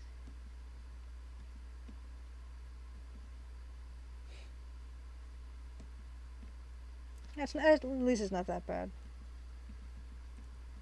This is kind of like an arcade sequence, right? But yeah, just a Jeffy, I will consider the whole, oh no, it's a maze kind of thing. I will consider this idea of me having to play like 5 minutes of some kind of action game. Yikes. Shotgun blast. The shotgun blast. The? Okay, sure. What? Okay.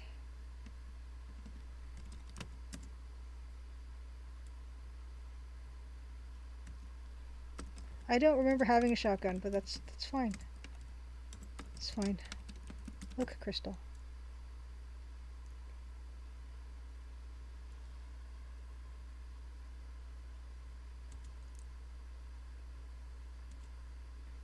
Oh, cool. Okay, so take crystals. I feel like they could have had small crystals in this, right? Take crystals.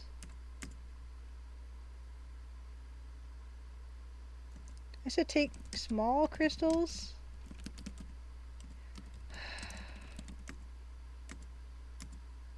Smaller crystals gathered on the floor near big. Take smaller crystals. What? Look ground.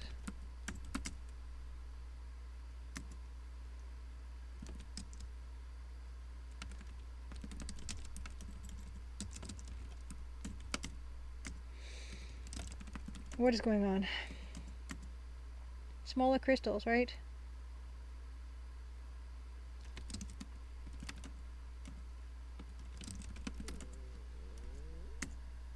Smaller crystals are gathered on the floor near the big crystal.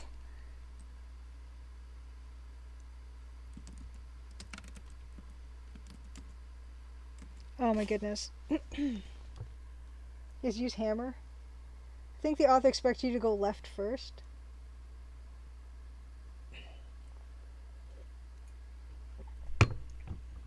Excuse me. Oh my gosh. I'm sorry about the cough. Oh my god.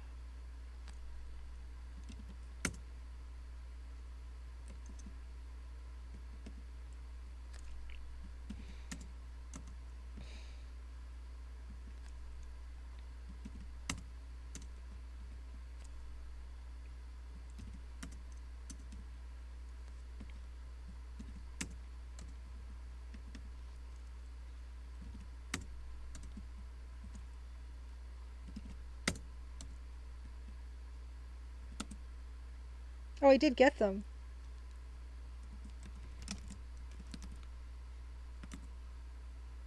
Cool. So that would be in lieu of candles. Save.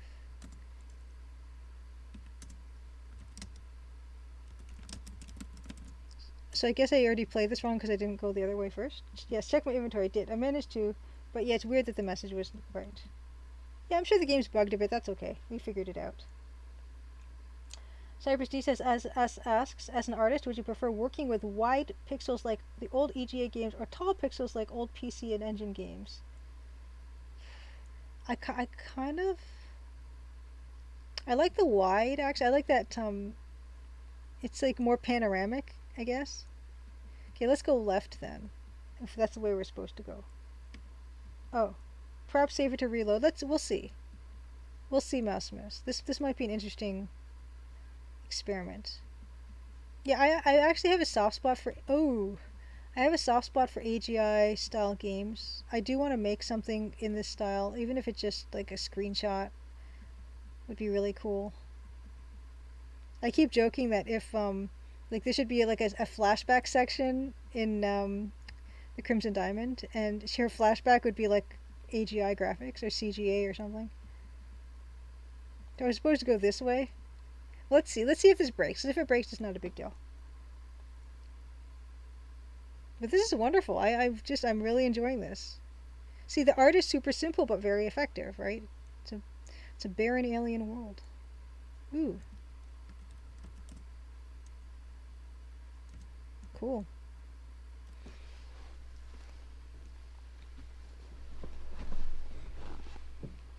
And it's so far longer than I was expecting, too. Ooh. Okay, safe.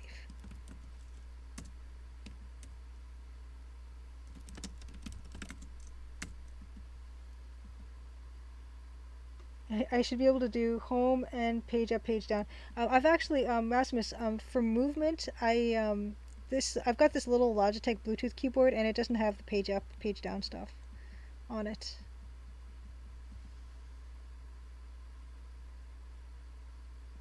Cypress D says, yeah, the art gets the point across well. Does AGI have up, speed down functions built in? It could be like the plus and minus buttons potentially, but yeah, I don't know if I can even access like if there's a menu bar. Ooh, FISOP. Sweet.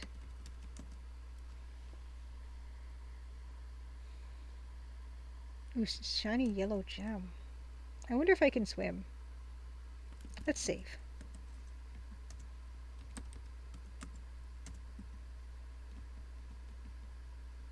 See, this is a perfectly. I really like. I really like these graphics. They're simple. They do the trick.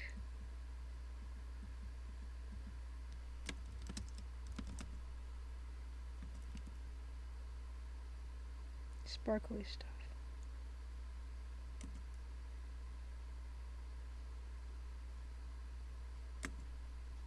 Viagra. Viagra. So we need to say Viagra for that poor animal. So let me know. Just write this down. Jaws theme ensues. Viagra. Try to type fast. Speed up. Okay. Fast. Oh yeah, there we go. Well done. Take gem. Look eyelet. Wonder if there's anything else here. I wonder if I could type fast again. I think maybe that doesn't seem faster. Yeah, that's fine. Thank you. Thank you guys. So now I got a spell so I can get that animal to kill itself and give me its blood.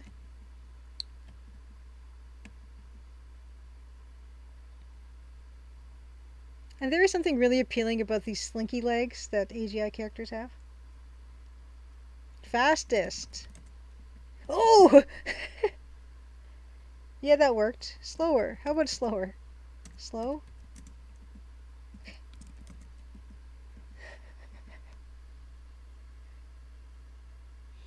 So yeah, I can totally see someone making something more action oriented even in this game if you can set a default speed one notch higher. Okay, Bilkin says the AGI speeds are slow, normal, fast, and fastest. I'll take fast. I'll take fast.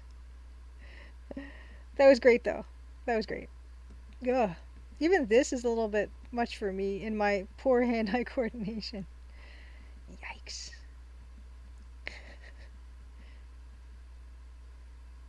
Okay, so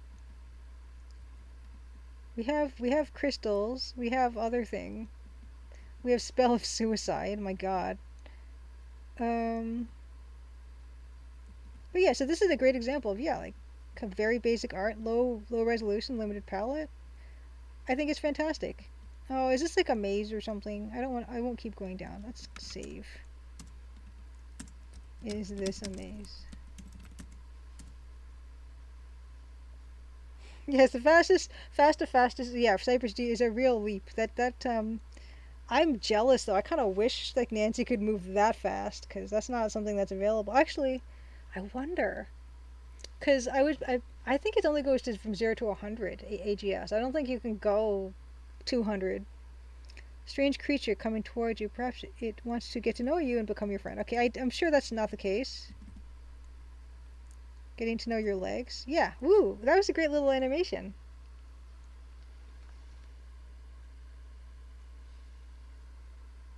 Is that a flat? It looked like a flattened chicken. Yeah, I'm hoping it's not a maze. I don't think it will be a maze. Oh, yeah, one short eye. I think you were wondering about how you learned that people were speedrunning the Crimson Diamond, the Speedy Adventures people. Somebody from the Speedy Adventures community uh, emailed me feedback about some bugs, a visual bug, like a pathing bug, actually, and said, I don't know, I'm not even sure if you're still like working on this game, but we chose your demo as the monthly the monthly short challenge, and I said, oh my gosh, I was so excited. So that's how I found out because someone emailed me, not even sure if I was still working on the game, but saying that we're just doing this challenge thing, and I immediately like was 100% on board. Okay, great. Boom, boom, boom, boom. Restore. I wonder if restore would work. Yeah. Oh, you're right. It does work. Yes, I could not remember it all, but yeah, that was I don't remember who, but I could easily check that who asked me. So it was just completely offhand. That I don't even know if they were expecting me to reply about with that, but yeah, super excited. Okay, is this a maze? So Viogra. So we don't have to kill the other thing. So the nice thing about this type of parser is that it doesn't pause the game. I can load up this command, ready for the weird thing. Okay. Oh, yes. What? Right. But that was how I was supposed to spell it. I did that right. Cast Viogra? Cast Viogra. Viogra? I think maybe I have bugged this out. What? What did it say? I panicked. Cast Viogra. That is the spell, right? Okay, cast Viogra on animal. Okay, cast Viogra on animal. Okay, there we go. Okay. Wow, it actually willed its digestive system to reverse and digest itself. Okay. Great. Okay, we did that. That's great. Save. Digested itself. Fantastic. Yay! Yes, the yellow creature's playing on the fastest speed, indeed. Welcome, Stampede 4. That was fantastic. Okay, so this looks like maybe there's some blood to be had. For a dead end in this crazy world, some dead guy selfishly taking up space over there. Look, blood. Take blood.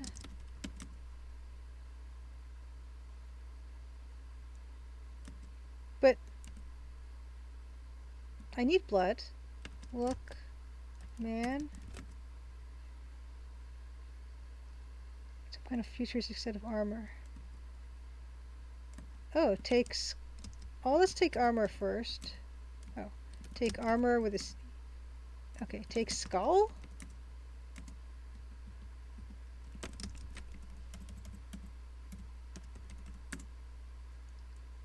Okay, so we don't want to touch the armor and we don't want to touch the blood, but we'll take his skull. Look, skull. Oh, I'm a sorcerer. Great.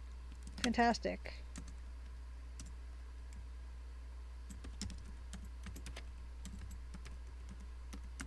Great.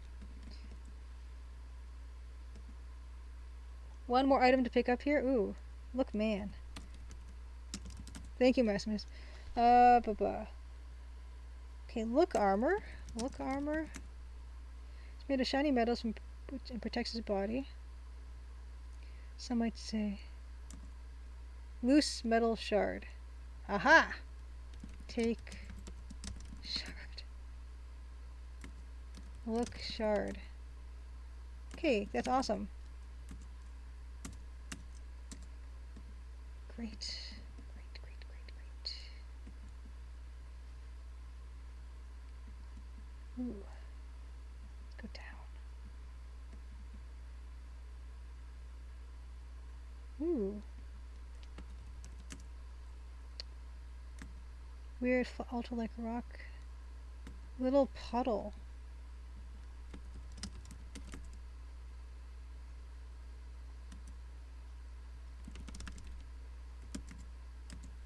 I can just take fluid?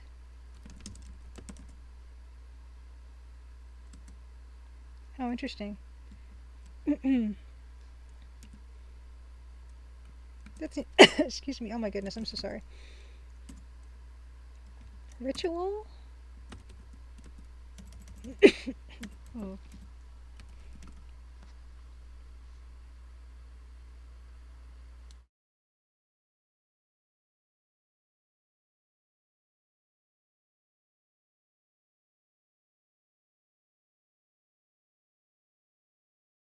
Okay. So maybe this will be the ritual. Draw circle. Dark dam. Okay, so the other place. Okay, so this altar like rock. Look rock. So you can't do anything with this rock? Probably. Why is it like this? Alright. Well, I guess I gotta go to the other place. Still need something as the salt. Salt.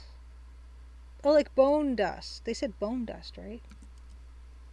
Puts skull on altar.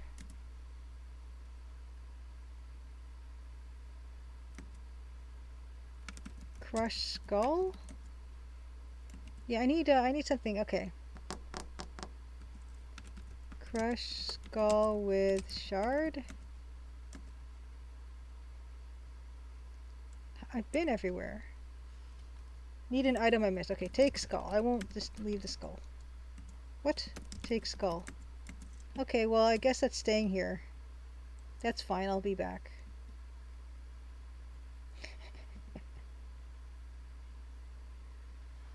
So I need, like, there's a rock. I did see a rock in one of these screens, right? Hold on, hold on, hold on. I think it was up and around. I need that rock. If I do recall. Yeah, okay, not here.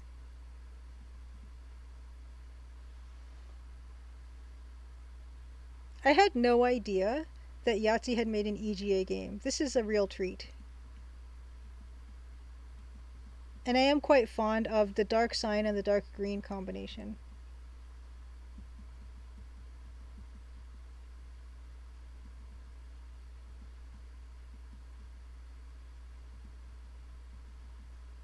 Ooh, that was a close one.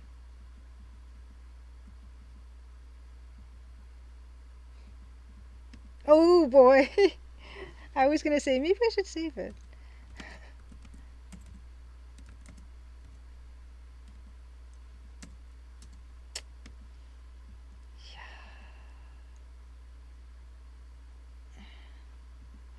Almost time to be done with it for the night and look for someone to raid. Does anyone have any suggestions for raiding tonight? Something to think about. Okay, I'm gonna save here.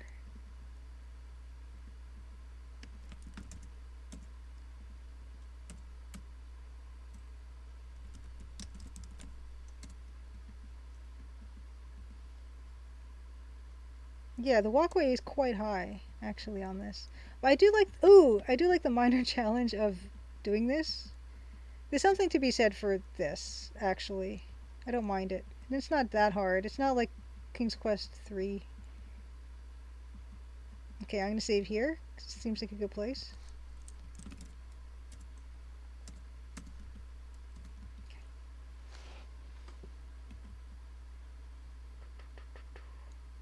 See, there's a rock here. Yeah.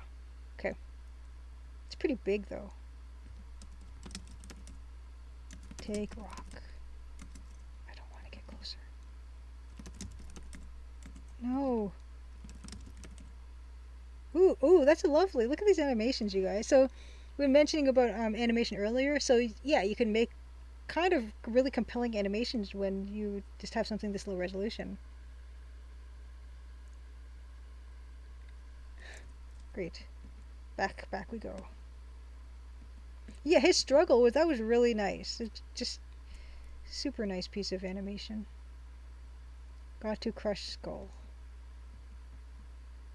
Save it again. To crush skull. Okay, I almost feel like so I wonder if this will be the end of the game when I finish this part of it. Because if that's so, then maybe we can just finish it out and then start off with the next thing next time. Possibly.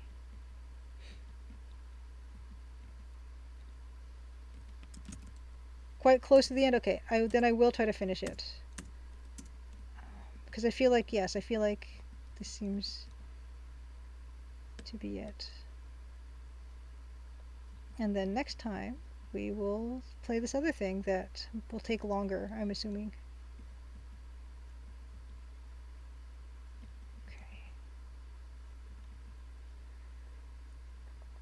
Okay, here we go.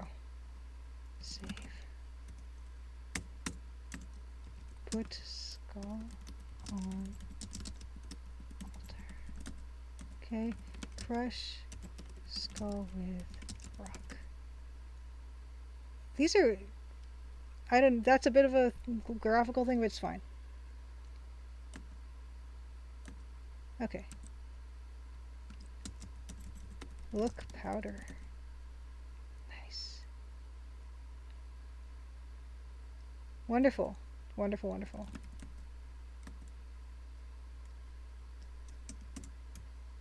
Now we're gonna go back up to that cave thingy and do our little ritual. This is very nice.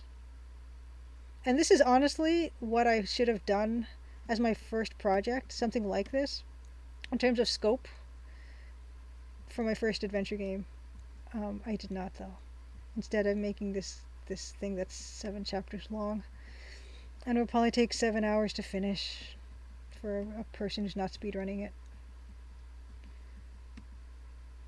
That's okay.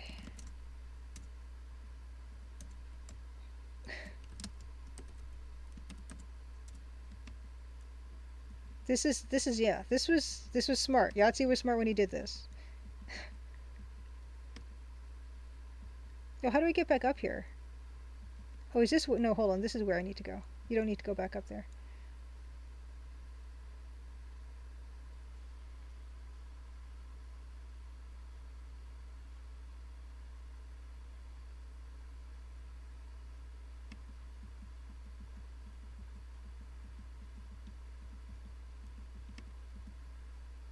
Great. Save. Okay. The water animation's really nice. Move closer.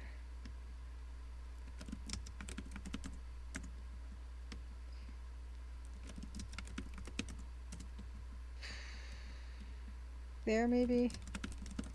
Yes.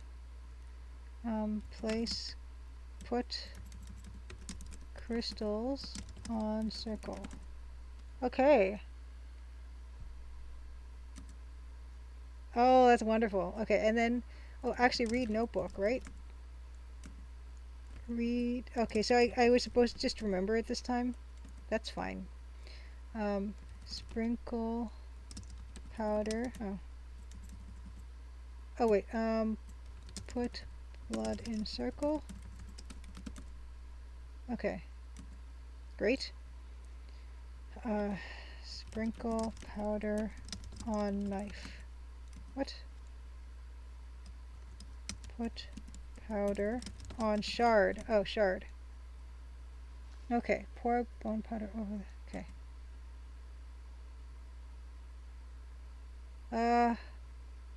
Cut air with shard. Oh no! I missed a step. Beta Human says, if it's any consolation, 7 hours is what I consider the ideal length of the game. Well, 8 actually. Yeah, 7, 8. Like, honestly, and those, how long does it take to beat? That website, yeah, when you look at other adventure games of comparable team size, and they usually say, like, yeah, like 5 to 10 or something. I missed incantation. I did. That's right. Okay. Okay, restore. It's okay. It's okay. We've got this. Totally have it this time. Draw a circle. Okay. Put crystals. Can I just say that? Put crystals on circle. Okay. Put blood in circle. Great. Sprinkle powder on shard. No, sprinkle. Sprinkle powder on shard. Great. Say incantation. Great. Cut air with shard. Woohoo! Go in. Go in. How come you won't go in? Go in. Enter portal.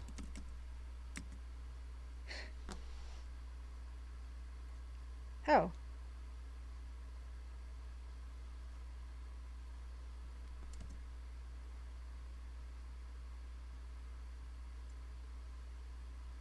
Okay, just one more screen. Okay.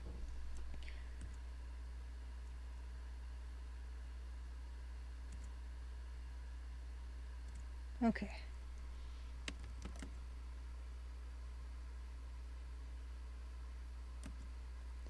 Read notebook. Okay. Transportation by exchange of velocity. Okay.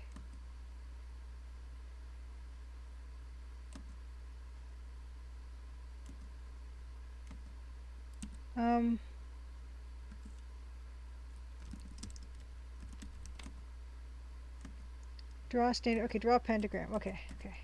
Save. Oh, okay. Apparently we're close, so we're gonna try to do this. Oops, eyes and draw pentagram.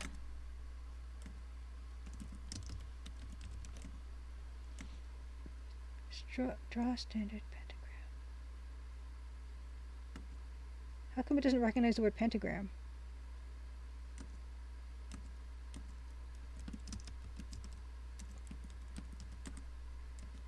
Can I drown? Can I swim? Can I?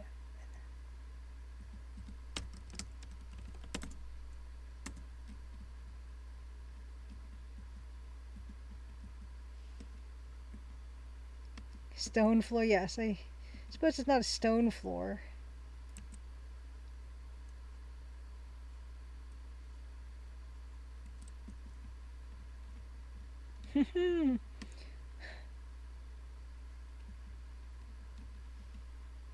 Could I make it stone? Fissop. Look, water. It's very clear. You can see little fish flipping around in the shallows. Take fish? Oh, oh, Viagra. Viagra. Whoa. Fish. Oh my goodness. Take fish. Look, fish. Oh, it reminds me of the fish that we've been working on, you guys. Oh.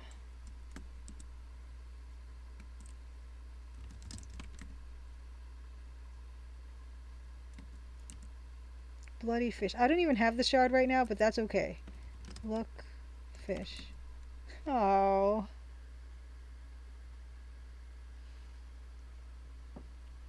Guess I sacrifice AGI fish. Yes, it's adorable. It's a little sad. What do I have that can make sand into stone?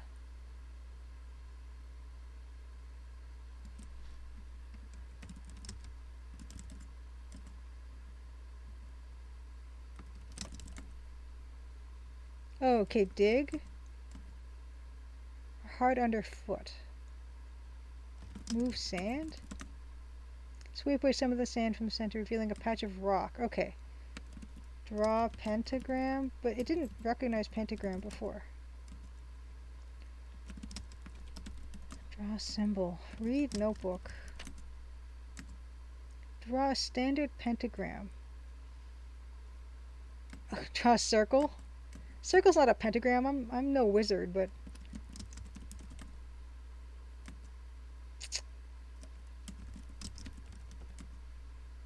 place a sacrifice in. Okay. Put fish in circle.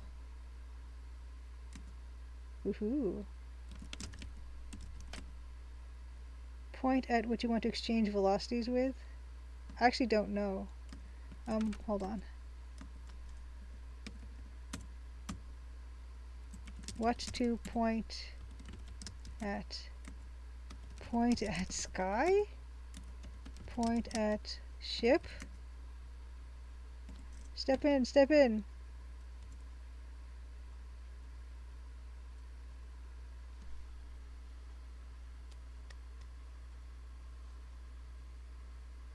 Yes, broken. I'm no wizard, but I am a mathematician. A circle's not a pentagram.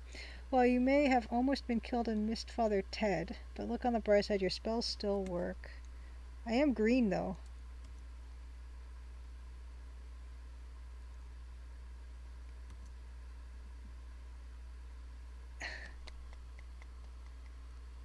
Thanks for playing The Sorcerer's Appraisal, a Reality on the Norm prelude by Yahzee Croshaw. Yeah, Jim and Father Ted, very BBC, isn't it? Yes, yeah, Jim. So Yahtzee is an Englishman. So yes, that's his influence there. But Father Ted, they played Father Ted here, in Canada, and it's a lovely show. Yay! Nice. Bugger off is another hint, I suppose. Wonderful. That was lovely. Really, really, that was a pleasure to play. So thank you so much for that suggestion. Uh, I'm glad I got to play that. And next time we will play something else that I have in mind. I'm going to save that as a surprise for you guys next time, something to look forward to. So, we need to find someone to raid. So let me open up my browser window and stuff. But happy Crimsica Tuesday, everyone! Thank you so much for joining me. Dan just slipped out of our grasp. He's slippery. He's a slippery fellow, but we'll get him at our earliest opportunity. And have a great rest of your week. Please do join us on the raid, whomsoever we decide to raid. And yeah, it's fun times as usual. So, thank you so much. One Short Eye, Marcimus, Jim Matt, Goman Sama. Fantastic, fantastic, fantastic. Let us take a peek at. And yes, Indiecade, Space Warlord Organ Trading Simulator, was nominated for Systemic Design. So that's really exciting. November 4th and 5th, they're streaming the awards on the 5th, and the 4th is the kickoff. All that information will be found on the Indiecade Twitter and on the website. So let's see here. Let's look up Twitch. Let's mute the tab. Oh, thank you. Jim Metz, it's always such a good time with a great host. My pleasure. It's always such a wonderful time to have wonderful people here and chat with me, hanging out. Stampede4, thank you so much for being here. Oh no's bro, happy Crimson Tuesday to one and all. Let's see who we are going to stream to raid. That's what it's called, to raid. What do we got? Any suggestions?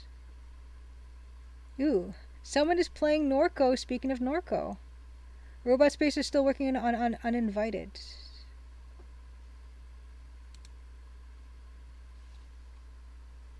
What do we have? Oh, cannot wait for my snack. Dana Rifa is still doing Phantasmagoria. You know what? I feel like we we mentioned Norco. Someone mentioned Norco, and I was saying how gorgeous it is. So I think we'll go there. I might not stick around that much because I don't want it spoiled for me. But if I actually want to see what the gameplay looks like, so I'm gonna hang out there for a little bit before going to have my snack because we forewent snack time this time around. Um, so let us rate. Oh hey, it's Kara. Uh, and raid message will be Crimson Diamond Raiders love adventure games and pixel art. And whatever emojis you have, do that. Anyway, thank you so much for being here. Happy Crimson Tuesday to you.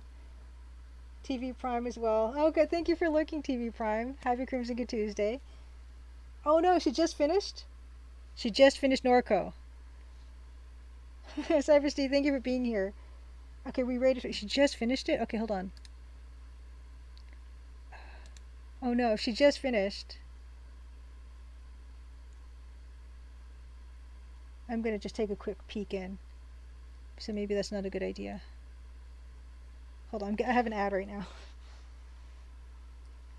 Okay. Okay, 7 more seconds. Let me see. I just wanna. She just she's completely finished with it. Oh man.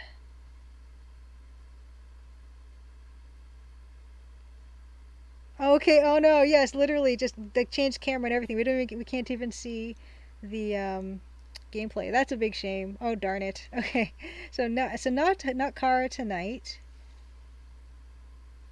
Someone else playing C. Ditson. Well, first of all, I should probably look for the Crimson Diamond. That's the absolute first thing. No one playing Crimson Diamond at the moment. We will also look for the Colonel's Bequest. My usual thing. Yesterday, someone was playing it. Oh, okay. So that's not going to work. C. Ditson is playing. Ditson. Well, let's see. Like I said, I'm not sure if I want to rate someone that is playing it necessarily because I don't want it to get it spoiled, but I did want to take a quick glance at it. Ooh, that does look nice. This is the hardest part of the night, you guys. You know what? Oh, the interface looks really cool. Oh my gosh. Okay, I don't want to watch this. I'm just previewing it and I already don't want to watch more because I'm going to play this eventually. Okay, so we're not going to do that. You know what we're going to do? We're going to raid Robot Spacer. I actually like the way that looks so much that I don't even want to see any of it. There's no way I'm ever going to play uninvited. So, we're going to raid Robot Spacer. We're going to go with the safe choice. Robot Spacer. Okay, Robot Spacer is amazing raider, amazing streamer. If you've never seen him stream anything, he recently finished Colonel's Bequest and Dagger of Amon Ra, so we were rating him a lot. And yeah, he's a wonderful streamer. So we're gonna go to Robot Spacer. I am really intrigued by Uninvited, but I'm never gonna play it. So this is the best thing for me is just to watch him play it. So we're gonna rate him. Crimson. Here's the raid message. Crimson Diamond Raiders are raiding again. Okay, and yeah, I can't help it. He raids all the stuff I'm interested in. That's the problem. Okay, so Crimson Diamond Raiders are raiding again. And I'll set this up to raid. Thanks again, everybody, for being here. It's always a lovely, lovely night, and I'm glad you guys enjoyed the hats. And I still have some new hats for next time, so that's always a. And I probably will just cycle through what I already have again, but it's fun times. Here we go. Setting up to raid. Thank you so much. That was good. I feel really accomplished that we started and ended that game. And oh my gosh, so smart. Like I said, small little. So any developers watching right now, yeah, it's wonderful to just do a small little scope game. That was wonderful. Just to just test out like either AGI editor or Adventure Game Studio, anything like that. Because yeah, you can just do something. You can put it out for free, put it out on itch.io, put it out for $2 or whatever you want to do, and I think it'd be really good to make like little things and just like a little bit of money here and there, or no money at all. Just do it for the love of it. Yes, and practice does make perfect, indeed. Because yeah, I'm launching something for the first time. I'm going to make all kinds of mistakes, I'm sure. So if you have practice going through that whole process from beginning to end, you're going to learn so much from that, and it will only benefit you. Wonderful. Next week we'll see. Well, maybe we'll have a Dan. Maybe we'll. If we don't have Dan, you guys will get to see what I've got prepared for you. So there's no bad outcome. Okay, all set. Okay, see you guys over there, and have a wonderful rest of your night and the rest of your week. And I'll see you in October. My goodness. Okay, bye. Let's do this. Oh my gosh, yes.